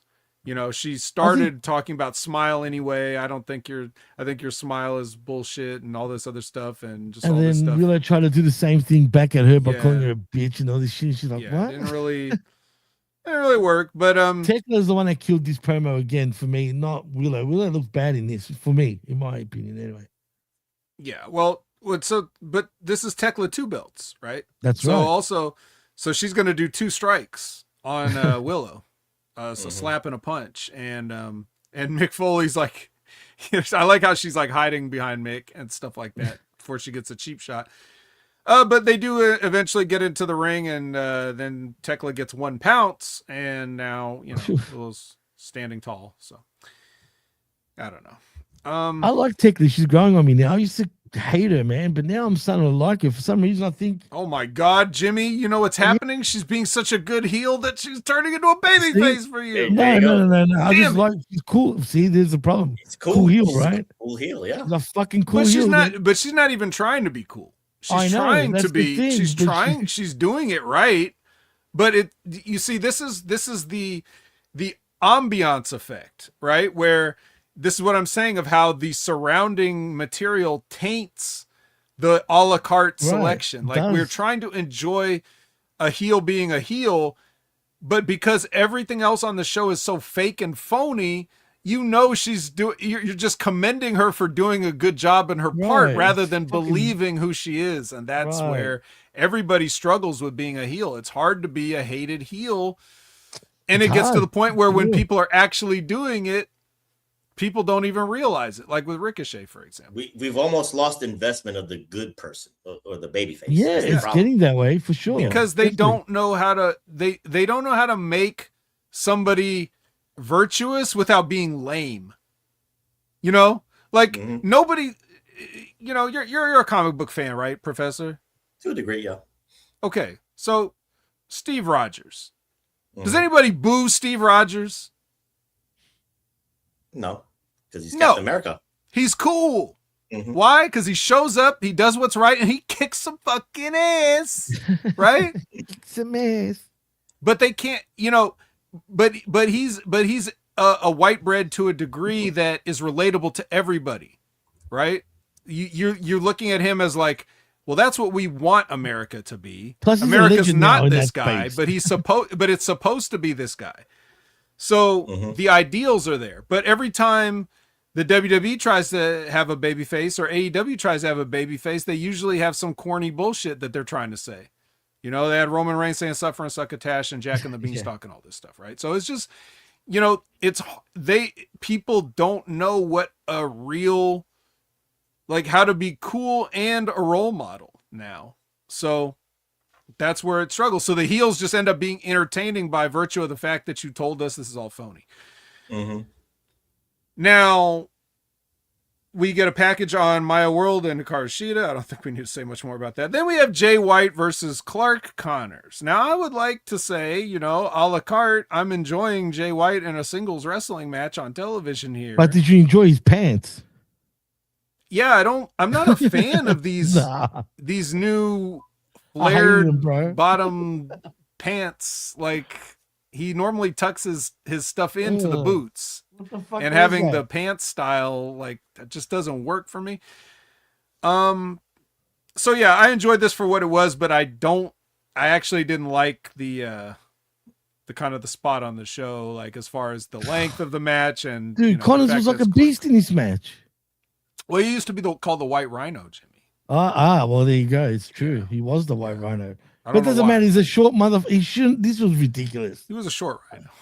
This is long-term storytelling. They're trying to get us to Jay White and David Finlay for it's still the this is where I would come in with an example of talking about my fairness and objectivity. So, like, where I'm telling you right off the bat, like, yes, for me personally in a vacuum, I will enjoy this Jay White wrestling match, but this is not what I would put on a wrestling show if I was trying to get people to watch Dynamite. What the fuck, bro? You know? I would have had him slaughter Clark Connors, you know, but that's not going to help Clark Connors, but at the same time, it doesn't need to help Clark Connors. Yeah. It doesn't even have to be an actual match. It could start out as a match and then all of a sudden, like, why David Finlay? He wasn't even here. Why would you even, like, wait? Like, the minute you had a singles match and Jay White's back is turned, he could come out of the crowd and just attack him, disqualification, beat down, whatever, and then yada yada yada. We don't need to take up TV time with a wrestling match, but we need TV time for a wrestling match. It was a long one too. And like, Jay White's got to get, you know, he's got to get his sea legs back under him too. So, like, I understand the logistics of something like this, right? Get the rust off and all that shit. And I liked it, but again, it's not all about me; it's about business. So I would have done this a little bit differently. I don't know. What did you guys think, Professor? Were you first? You know me, I'm more for the promo. Just do a nice promo because Jay White can talk you to the match, and then Clark Connors could have just, you know, did something in the crowd, talk this spiel, maybe try to sneak attack him, and then, you know, you could do like 15-minute, well, I don't know, a 10-minute promenade segment in the ring, and then do a false attack, and then Jay White could come out like that without having the match. He didn't need all that stuff. Right. That's just me. What do you think, Jimmy? Yeah, I agree. And he didn't need the pants, first of all. That was just atrocious. I can't get over it. Throw him in the bin, as they say. Throw him in the bin. Get England. Rid of that shit. New Cut look, him up. Jimmy. It's the new look. It's Jay bad. White. It's a bad look. Look. It just doesn't suit him. I don't know what the hell he was thinking, man. But yeah, I don't know why I'm being. If you want a new look, get a new jacket. That's what you do. Exactly. Right. Exactly. To be fair, people haven't seen Jay White in a year and a half, so maybe they don't remember those pants before. So this is the thing. That's on them. But I will say this: the match, like you said, was actually pretty good, but it was too one-sided as well. It just made Connors look like an absolute beast. But I also get it when you brought up the logistics. You know, you need Jay White to get, you know, that rust off, have a bit of a decent match just to get back into the wrestling fitness. And God help us, Jimmy, this is babyface Jay White, so he's got to sell. Yeah, you know, he's got to sell. So yeah, I get it, but I also don't get it, but I get it. Like, we all get it. But here's the thing. So, you know, he wins he's like, I don't even need my finisher to beat you, which is another ultimate disrespect thing. Like, I'm just going to make up some move to beat you with. He does this bridging choke thing. Yeah, and then, but it cool though, man. I actually like the beat. No, it's cool. Out. It's cool. There's no problems here. So then Finlay comes in after the fact. Like, now we get the jumping after the match is over and his partner's been choked out and made to look stupid. And then the gang comes in to back him up. So it's just one of those things where it's like you didn't actually have to beat Clark Connors. You could have just started a schmaz like 5 minutes in or whatever, or even 1 minute in, and just started this because then because we see where they're going to go later. So we have an answer where we're going with this, Jimmy. But I'm just saying, if you're going to do that, why beat a guy? Right. Now you have Jay and Clark. Now they're on even footing, and now we go to a tag team match, and now nobody has lost. So now we need to settle it. That's the psychology of the booking there. It reminds me of something. I was so mad, guys. I don't know if you saw this, Jimmy, probably Professor. I don't know if you saw this, but there was that match like with it was like LA Knight versus somebody, and he like. They beat him. Maybe it was Jey Uso or something. They pinned LA Knight, and immediately Solo Sikoa comes in and smashes whoever it was, Jey Uso or whatever. Like immediately after the 3 count. Now, why couldn't you have saved LA Knight from getting pinned there? Other than you're a bunch of fucking dicks over there. See what happened? Don't beat a guy. You don't have to beat guys. There was soda on the floor of it, and then his shoes he slipped. So he couldn't get there in time. So if that was true, then that referee would have held up his count and been like, oh, because we've seen that happen too, right? Yeah. Didn't he also slip a Money in the Bank though, Prof? Oh, Jay, what? Remember? Oh, no. Oh, yeah. LA Knight. Yeah. Yeah. So. Look, we get a lot of slippage. The point is, if you're going somewhere to a match that you're selling, and literally you're selling this match because AEW Redemptions costs you like $40 if you have HBO Max already. So they're asking you to buy this match, and you just saw Clark Connors get beat. So why shouldn't I just assume that this is a done deal? Anyways. Right. So the CSC Wrestling Factory is doing a promo, and they're attacked by, who are they attacked by? I wrote down PC. I think it was Pac and Claudio. Oh yeah, Pac and Claudio. Yes. Mm-hmm. Yes. CC attacked by PC. That was my clever thing that I actually forgot who it was. And then Pac delivered a Shakespearean soliloquy over their bodies. I was just like, shut up, dude. This is not the time for our written promo. Like, don't just ad lib it or get the fuck out of there. God, I don't even know what he said. I couldn't even understand him. Yeah. PC Death Factory. That's what I wrote. Okay. PC Death so it's CC Wrestling Factory versus PC Death Factory. All right. I should have continued reading my notes. There was a line break. Oh, okay. Speaking of tag team matches, Dark Sisters. Yeah. The Dark Sisters versus Divine Dominion in their heavenly, godly hockey jerseys. Yeah, I wish I could. Oh my God, you want to talk about look like some t-shirt and your panties on, boy. This is exactly what this is like. 2 girls that just slept over. Yes. See, they knew the mission statement. Yeah. Hockey jerseys. No complaint. However, doesn't fit the gimmick. I will admit. Doesn't really fit the gimmick, but we'll go with it. My note said missing pillows. That's all. Just missing pillows. Unfortunately, what this match was not missing was a kendo stick. So it has been disavowed, even despite all the hotness, all the t-shirt and my panties on, all that stuff. I got to throw it out. It didn't happen. Jimmy, you got to take over. What happened here? Oh, man.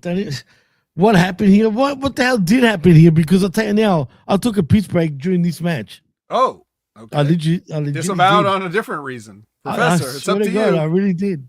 I had the Shaq moment, you know. You too? Well, look. That's a coincidence. You know that the Dark Sisters are not the AEW Women's Tag Team Champions. We know that. I'm just saying. You can guess how that shook out. I'm not kidding. I literally walked out right at that match, man. So I'm like, dang. Yeah, I didn't think. Walk out and lean across with a t-shirt and pants. No, not because it's not that. It's just it was a perfect time, man. You know what I'm saying? I had to go. So, okay. And I didn't want to pause it. Yeah, we're not gonna pause. We couldn't possibly. No, it's fine. Or bring the phone with you. That's true, and sometimes I do that. But The power If of I the nit, phone. if I Right. nitpick, if I nitpick, I'll just say that this match, could it be foreshadowing that Tekla will win Redemption, and then now we could build no, upon not after what happened on Mer- Collision. No, I know. I'm just saying it's we don't. Right. I'm just saying. I'm just using that hyperbole here. If you're building for Mercedes and Tekla, you got Mercedes has hired Divine Dominion, and then you got the Sisters of Sin, the Stardom Trios champions, and all that stuff. Mm-hmm. Yep, Mercedes has a history of hiring big white women. Yes. The what happens to them, Bang Bangs do another promo, and yada yada yada. It's they want a double chain match at Redemption. So does that mean like two sets of teams have changed? Is that what a double chains match is, or yeah, that's what it is? I assume they will each have a dog collar attached to a person. So like, how about all of them? It'll probably at be once? a four-way. That'll be a clusterfuck and a half. No, let's put a stake in the middle of the ring and put 4 chains on it, and let them do Ring Around the Rosie. How about that? Hey, we've seen that in WWE before. Yeah, without the meat part. Sorry. Yeah. I don't forget Ring a Rosie, pretty much, or musical chairs, whatever it was at the time. Yeah. So whatever, man. Just whoever. Whatever. It's whatever. And then we have our main event. We're at our main event here.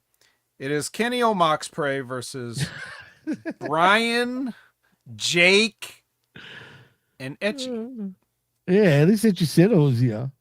That's the only good thing of that team, anyway. Bro, he was cool. The only person I wanted to see is Etchy Cero, the CMLL World Champion. And I got a note. Okay, so I'm the vet, right? I got a wrestling note for Etchy Cero because you do? As a fellow grappler, and I can see he's the wizard of grappling, and he knows all this grappling. But there's one thing I know, that Will Ospreay is like the golden boy, right? But here's the thing: they start the match and they do a little wrestling, like some holds, some exchanges. He's showing off the scientific wrestling aspects and stuff like that. And he puts Will Ospreay in this hold or whatever, right? And Will Ospreay just kind of gets up and reverses it. But my note to Etchy Cero is, and this can be the beautiful thing about video is that you can auto translate these videos. So he can put this in Spanish, what I'm saying right now, because I don't know all the Spanish words to do it. But just don't let Will Ospreay, or anybody for that matter, just don't let him out that easy. Don't make it look smooth and phony. When he goes for a reversal, you can struggle with him and let him like kind of fight his way out of it. So it looks like, I can't. Oh, Etchy Cero's so tough. I gotta use muscles, and I gotta do techniques, and I gotta do that. But when he just grabs your arm and just reverses you like it's absolutely nothing.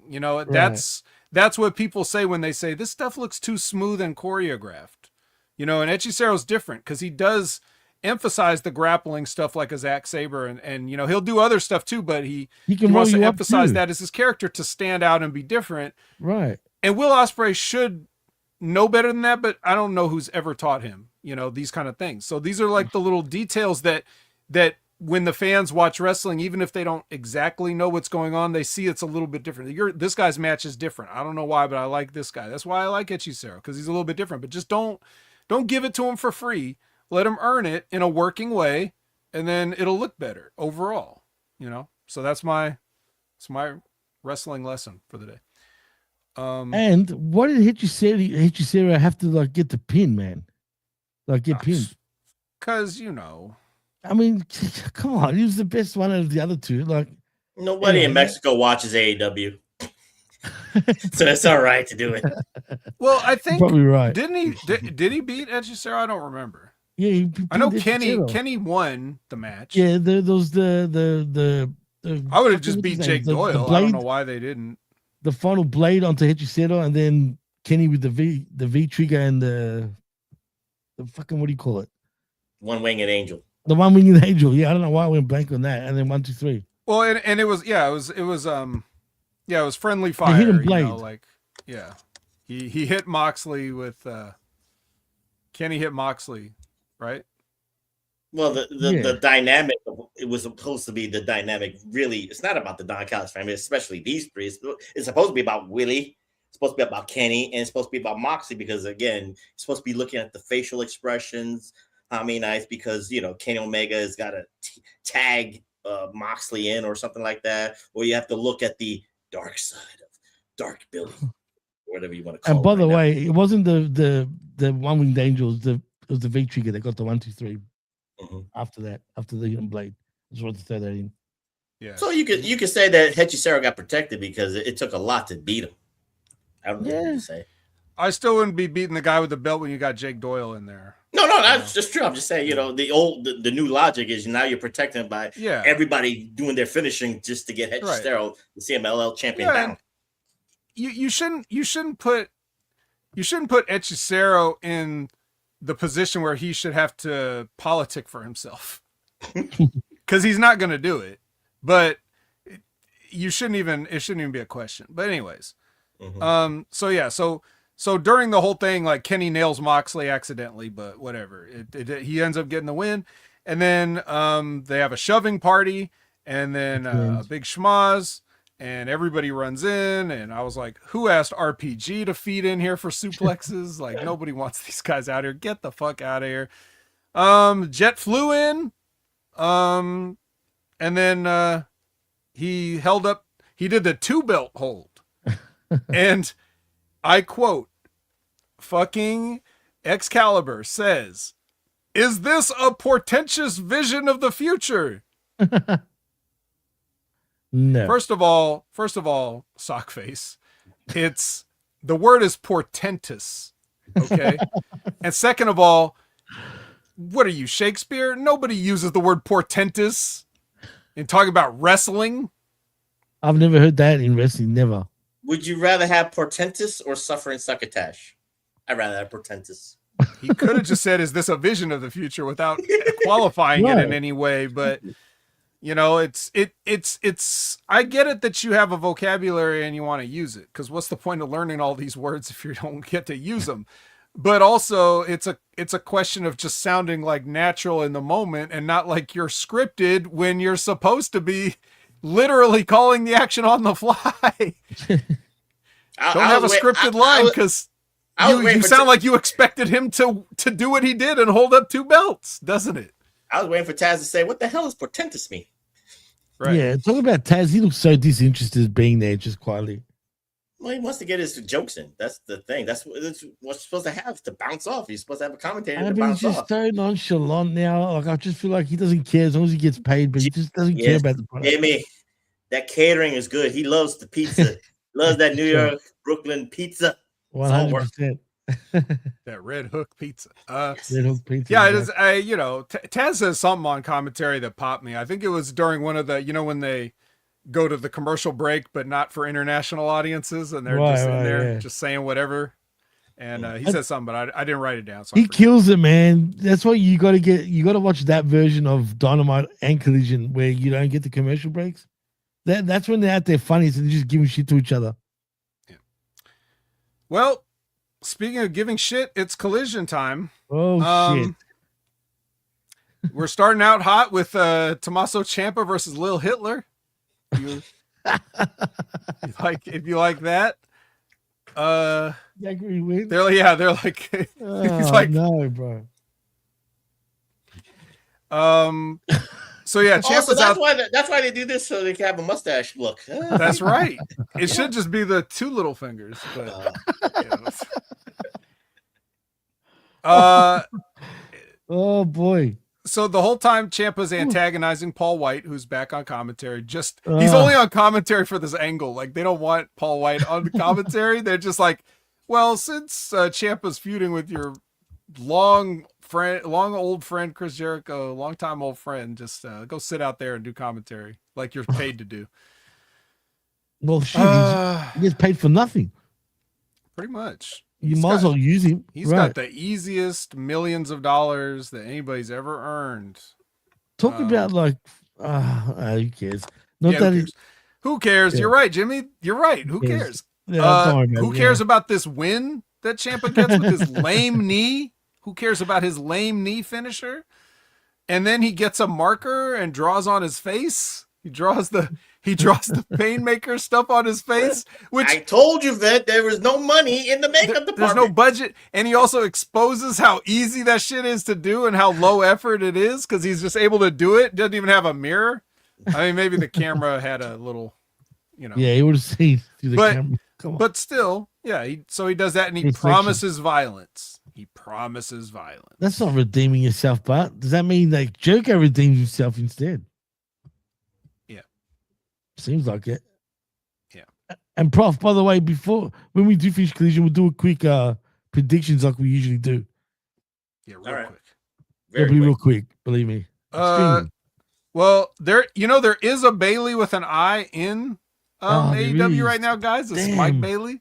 It's Speedball Mike Bailey, and he comes on and delivers a golly gee aw shucks promo here, and this is what we're talking about with baby faces. But at least we know with Mike Bailey, Mercedes will have some say here, and he will change his name to Speedball Mikey. So remember this. Speedball Mikey. Yes, put it in the archives. I said it. He will have a name change to Speedball Mikey if Bailey with an I comes in, the real Bailey. It could happen. So here's where being a cheesy, corny baby face, I could argue like works for him, because I don't think he's any different than this.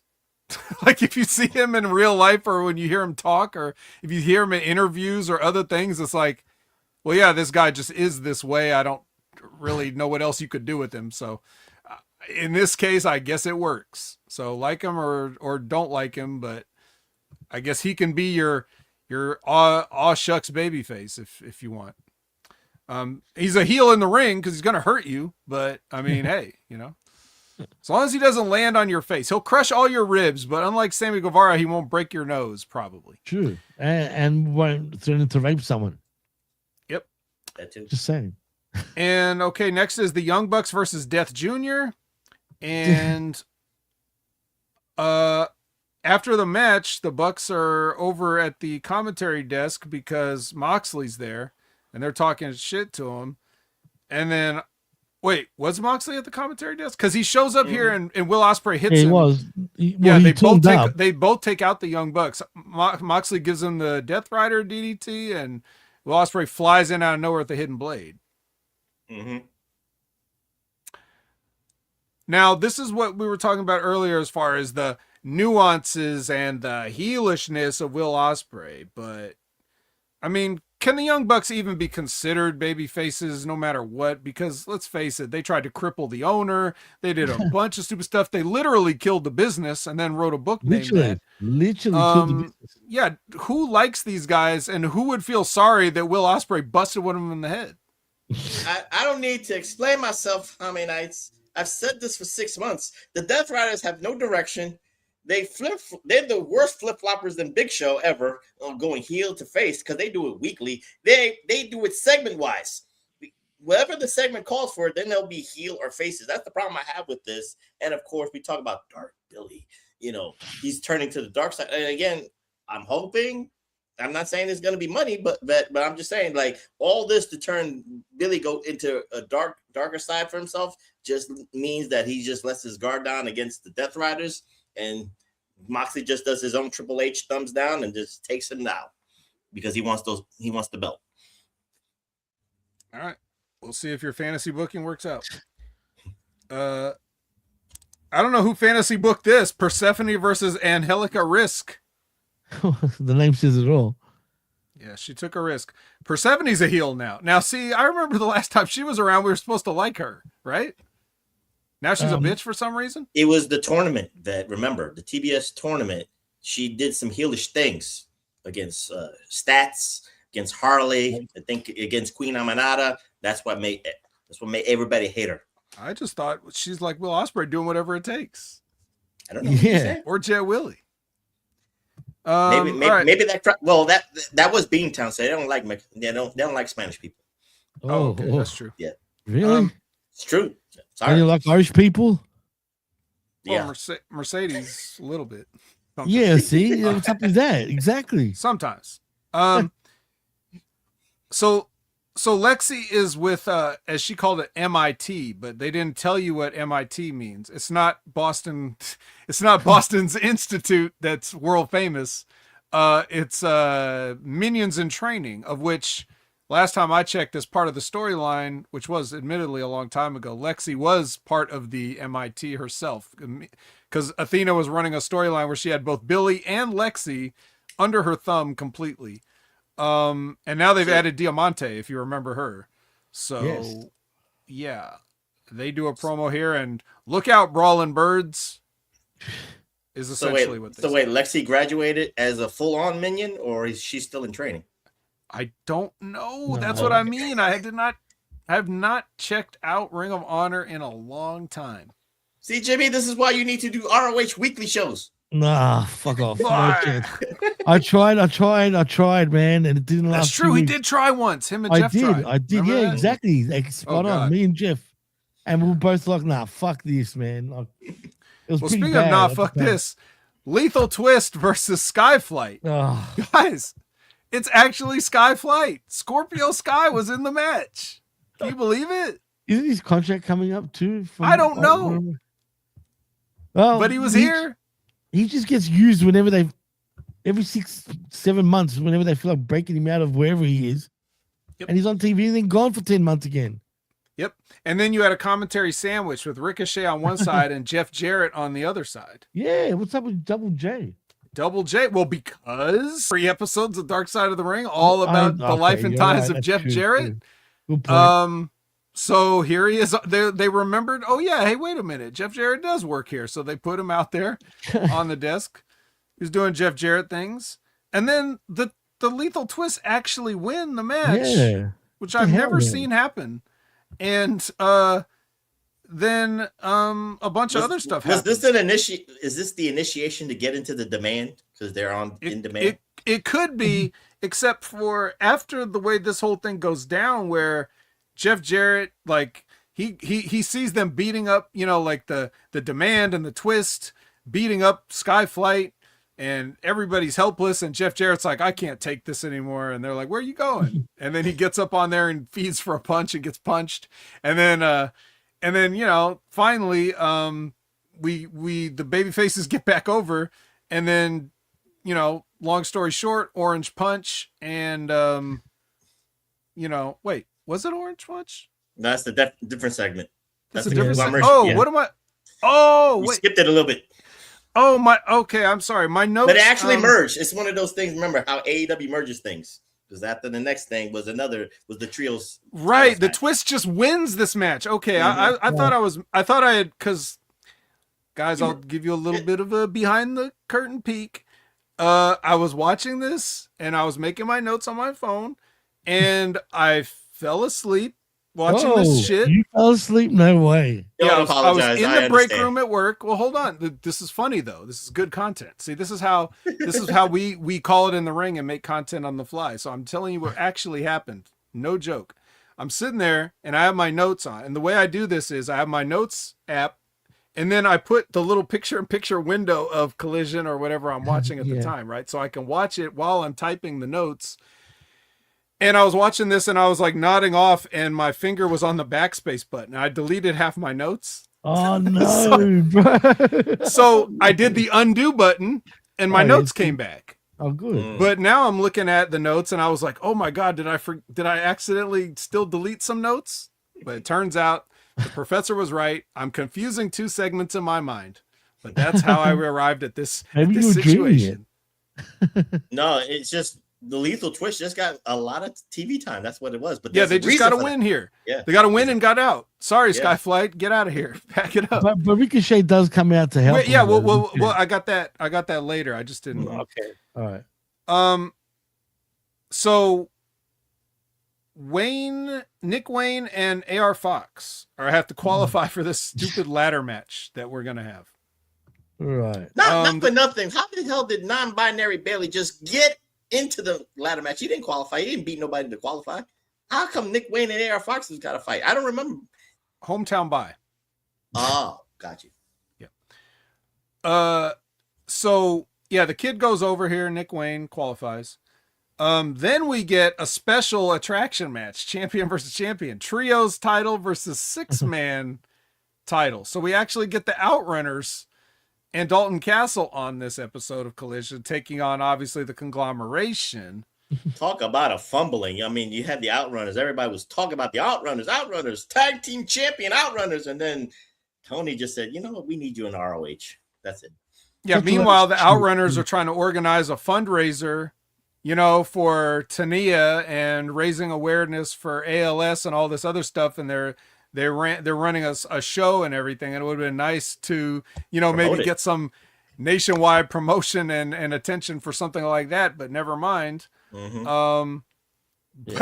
In this match, Floyd never took his belt off, which I thought that was kind of funny, and he actually got pinned in it.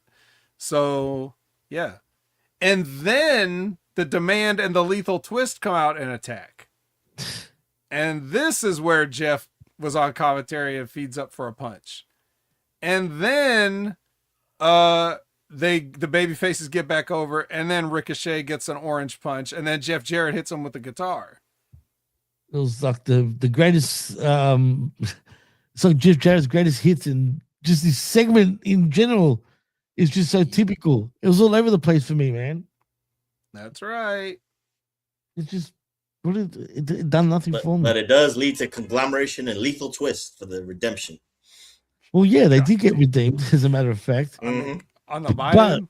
Tell me it's on the buy-in. Okay. It has to be. It has to be. I don't know. Well, the Outrunners, though, man, they need to be. I mean, how do they get put down so quickly? When they were red hot, they were so good. They're the pillars of ROH, Jimmy. Come on, get it right. Fuck. That's the only reason why I would watch Ring of Honor. Yeah. Right? Yeah, but fuck, man, they so deserve way better than this shit. And I'm not saying that because of the bias. And you know them, Vet, and they're close to obviously over here with HMG. It's not because of that. They're legitimately good. They're great. You know what I mean? They're truly one of the best tag teams, if not the best tag team in the company, you can arguably say. When they were hot. And now learn to politic, Jimmy. That's it. Exactly. Learn to politic. Hold on. I say that a lot too, man. It's true. So this is another case of like, you didn't have to beat anybody. You could have just had the run in with the lethal twist and you would have got to the same place, right? Right. Mm-hmm. True. Very simple. Jack Perry is interrupted by Nick Wayne here. Weird. Which I don't mind anybody interrupting Jack Perry, but this wasn't much better.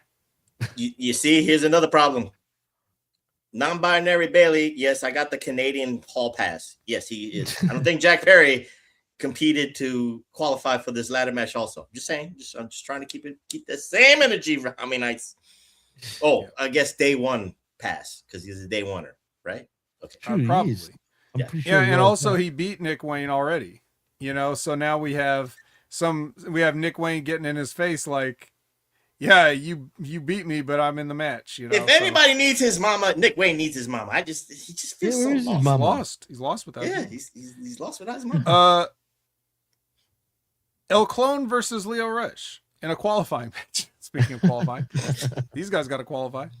Ring of Honor TV champion Leo Rush. Yeah, and then he gets beat, which is weird. You know, El Clone reverses a roll-up, which we've already seen somebody lose to a roll-up, but now we get the reversal of the roll-up, so just goes to show you. And then Clone's going to continue the beating on Leo Rush, and then Bailey and Commander come in to stop the beating, so. But then they look at each other like, whoa, we're both in that match, or something. I don't know. It's just this is stupid shit. Let's just get through this. Chain match promo yet. Okay, great. And then your main event, Maya and Willow versus Sheeta and Tekla. I mean, Maya got sticked and speared. I guess that's the right move. Doesn't sound right. Yeah. But anyway, yeah. Not right, but it was correct. Yeah. Get that Shaq meme out there. That's the Shaq meme. Yeah, the only thing missing was hockey jerseys.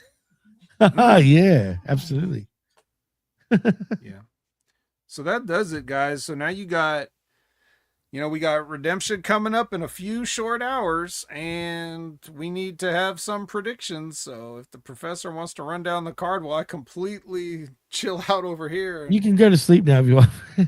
Collision was pretty bad, to be honest. I'm ready, Jimmy. You want to do the I'm whole ready. match? I've got the card. I don't know what's going on pre-show. You know me, I don't do pre-shows. Just but go as match far by as match. Yeah, exactly. Well, as far as AEW Redemption 2026 match card goes, though, I'm going to start from the top and I'm going to work my way down. All right, Prof? All right. So I'm going to start with the AEW World Championship match between Kenny Omega, your champion, and Kevin Knight. I think it's safe to say we're both going with Kenny over here, right? Yeah. If they try to mess this up for Wembley, you want to talk about refunds. Yeah. I'm not going to talk about racism here. They just want to see Omega and Billy go. That's it. That's true. Next, we got the AEW Women's World Championship match in Tekla, your champion, versus Willow Nightingale. I would rather Tekla win, but unfortunately, I've got a feeling Willow is going to get the win here. I'm actually going to go with Tekla. I think, you know what you said, Jimmy? Like, she's grown on you. I know she's good, man. I think she's just good for TV. I think more of this stuff, and I think for entertainment-wise, Willow is talking about, battling depression. She keeps the positivity. It's just like Vet said, sometimes you just get annoyed with that babyface bullshit.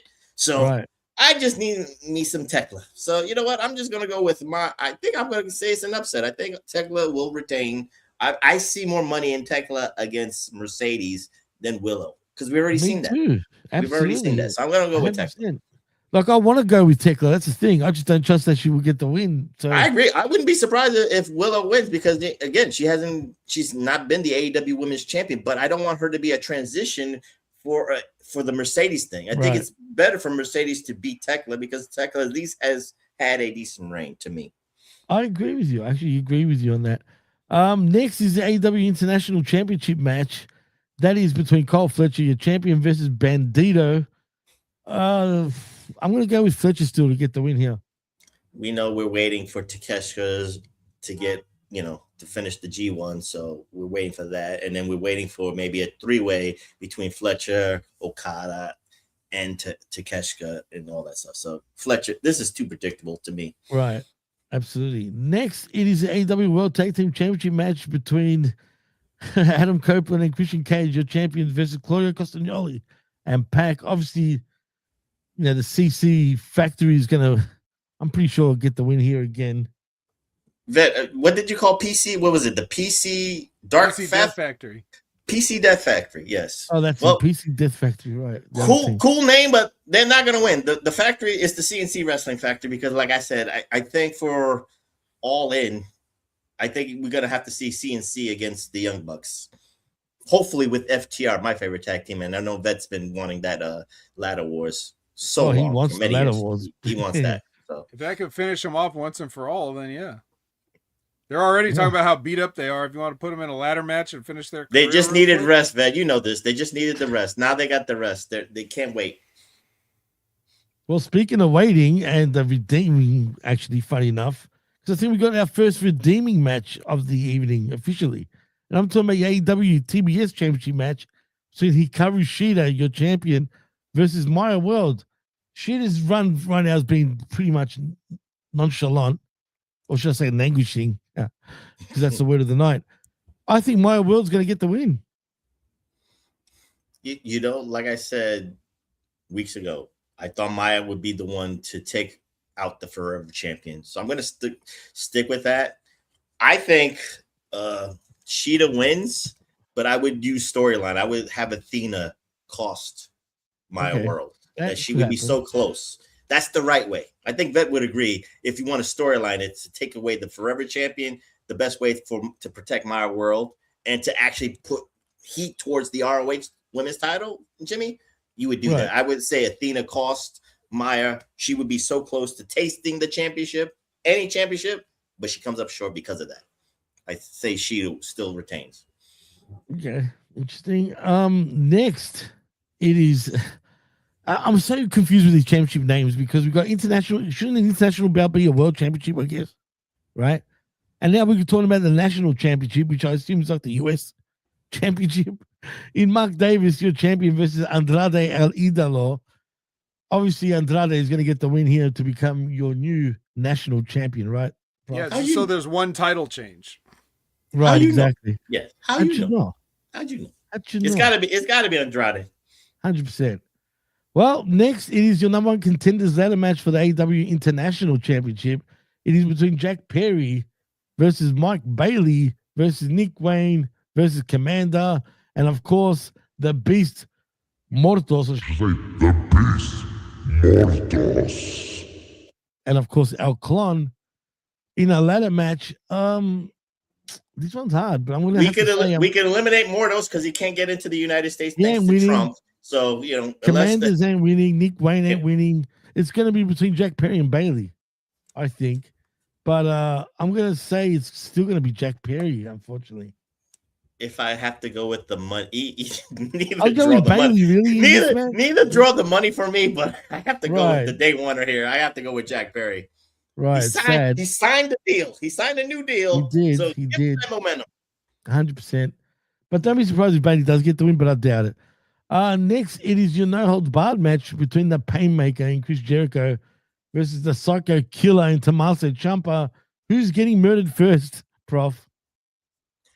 You know, in the history of Chris Jericho, he always has to get this one win back. He always has He does, not bro. not about a 50-50, but he always has to get at least one win out of the people he beats. Yep. You know, he did that with Orange. He did that with MJF. Everyone. He's done that with everybody. So we're in Canada. They'll sing his song. So you know what? I might be wrong here, Jimmy, but I'm going to go with the Painmaker on this one. I'm going with you, man. Painmaker sure is. I mean, they are in Canada. It's true. Someone and who Jericho likes to get his wins back. Yeah, someone who needs the win, which I wouldn't see. I It wouldn't be does. surprised. Tommaso should win. Let's should be clear. by rights. Should win. But right. I don't know how, I just going with the history, just like Vet taught me. Go with the history of how Chris Jericho does things. It's true, man. 100%. Well, next is your double chain tag team match. Team Jay White and Juice Robinson versus David Finlay and Clark Connors. Obviously, I think the Bang Bang Gang get redeemed here. What also, Prof? Why isn't this match on Collision? Why isn't this match on Dynamite? I have no idea. Why do we need this match on the pay-per-view that could I hope, even though they start an hour before, let's not forget that. If this goes till midnight, I'm gonna be mad because of this match. Bro, so, don't. Bang bang. Yeah, bang bang indeed. And last but not least, it is John Moxley and Will Ospreay versus the Young Bucks. Do we see dissension between Moxley and Ospreay and the Bucks get the win? Or do Moxley and Ospreay get a strong win against the Bucks, Prof? I think it should be strong. It should be a strong win for Mox and Ospreay. Keep it going dark. The only kind of like let's say not animosity, but like the friction would be how much more dirtier does Ospreay get in beating the Bucks? How much more punishment is he gonna? How much more punishment is he willing to lay on the Bucks? And of course, you have the Kenny factor. Like, what are you doing? You're turning even more. See what the problem with Billy Goat is? He can't grow a mustache. He can't grow a goatee. Right. We need like some dark mustache. He's already kind of dark in his hair a little bit. It's not too blonde. It's very dark blonde. So he needs like a dark mustache. 100%. And that was your card, by the way. And I agree. Also, I think Mox. Did we talk about Fletcher and Bandito? I think that's the match. Yeah, we did. Oh, okay. We both said Fletcher in that match. But whatever. I'm zoning too. You talking about Jet and we did. Kenny? Yeah. Okay. Wait, we did. That was the first match. That was the first match. That was too easy. Oh, I see. I went from the top of the card to the bottom. I don't know what the pre-show matches are, if they've been announced or not yet, but it doesn't come up on my list. I got no AJ Boone matches, Vet, so that's the only thing I was looking for. Dang. Not going to cross the border, huh? God, man. Costco's up in Canada? What's up? And probably the conglomeration against the Lethal Twist, so I'll go with the conglomeration. That's it. Yeah, me too. If that match is happening, that'll be the pre-show match, I guess. Mm-hmm. But it hasn't come up on my list yet. Well, that was it, fellas. So before we go, and we did it as our typical 2 hours that we usually hit, and we talked about a lot of stuff. Vet, tell them what you're up to, man, and what you're doing this afternoon. At Opinion Haver everywhere. Check me out on the Impact, Drew Carey review every Monday night, 6:30 p.m. Pacific, 9:30 p.m. Eastern with Brandon. Check me out on the Next Level Wrestling Review with Big Ray every Wednesday at 8 a.m. Pacific, 11 a.m. Eastern. Check out Wrestling with Rip Rogers, newest Cauliflower Alley Club Ron Hutchison Trainer Award winner. Every Friday at noon Eastern, 9 a.m. Pacific. Check out the Stevie Richards Show every Thursday. Check out Limpin' Ain't Easy with Timmy Baltimore, who hosted Wrestling with Rip Rogers this past Friday. And he's got his show, which he puts out a new episode whenever he can. So be sure to like and subscribe and click that notification bell to be notified whenever Timmy drops a new episode, and for all those channels, really. Absolutely. And that was it. I think that's about it. Prof, what's going on with the reflection or the spotlight? I just want to say quick shout outs to Lex Luger for liking one of the PWR spotlights, TW's greatest Lex Luger moments. Lex Luger gave us a thumbs up, guys. So he is a reflection, an official reflection night. And this past weekend, we just dropped the greatest heel turns spotlight. Kevin Steen betraying his best friend El Generico at 2009's Final Battle. Follow me on my Twitter at PWSOPRF. That's PWSOProf. And tell a friend to subscribe to the YouTube channel at Pro Wrestling Reflection. So we get it. We're close to 200 subscribers. Let's get it going, guys. Absolutely. Someone said in the chat, I think it was Josh, said you got a new subscriber, actually. Cool. Prof, earlier in the chat. Yeah, so you're up to 198, apparently, he said. Something along those lines. Correct me if I'm wrong, TN Kupina. But anyway, before we go, speaking of, he's given us 2 jewels and a silver star. Thank you very much, Josh, man. We really appreciate that, bro. I just saw that right now, and he also says great show. As far as I go, though, if you want to follow me, you can on the Twitter at the PWC Network. Also, like and subscribe right here. I don't say that enough, but please like and subscribe right here on Having Media Group's YouTube channel. And, of course, even on our Patreon, you'll get great content over there and over here. And also check out Insanity that me and Brandon did just yesterday, where we spoke all things lunacy. And hey, we even had a few lunacy stars in our chat. Funny enough, tuning in here, legitly. Talk about shilling, guys. Nobody shills for JCW more than Jimmy K here. Gosh, what are you talking about? Anyway, they were that. No, that's a shoot. We've even had, the Don of JCW even come into the chat, and of course Jeff Lane is also every week. He's also tuning in, so go check that out. And of course, this week in WWE, 3 p.m. Eastern, on every Tuesdays with myself and RBV. But it's a wrap, folks. I am Jimmy T. He's the best in the world, Jamie the Vet Williams, and he's the magnanimous and glorious, the Professor Chabelo, Vera Cruz. And you've been listening and watching Wreckage. Redemption boy. Redemption boy. Live right here on the Media Group's YouTube channel and on the Patreon after the fact.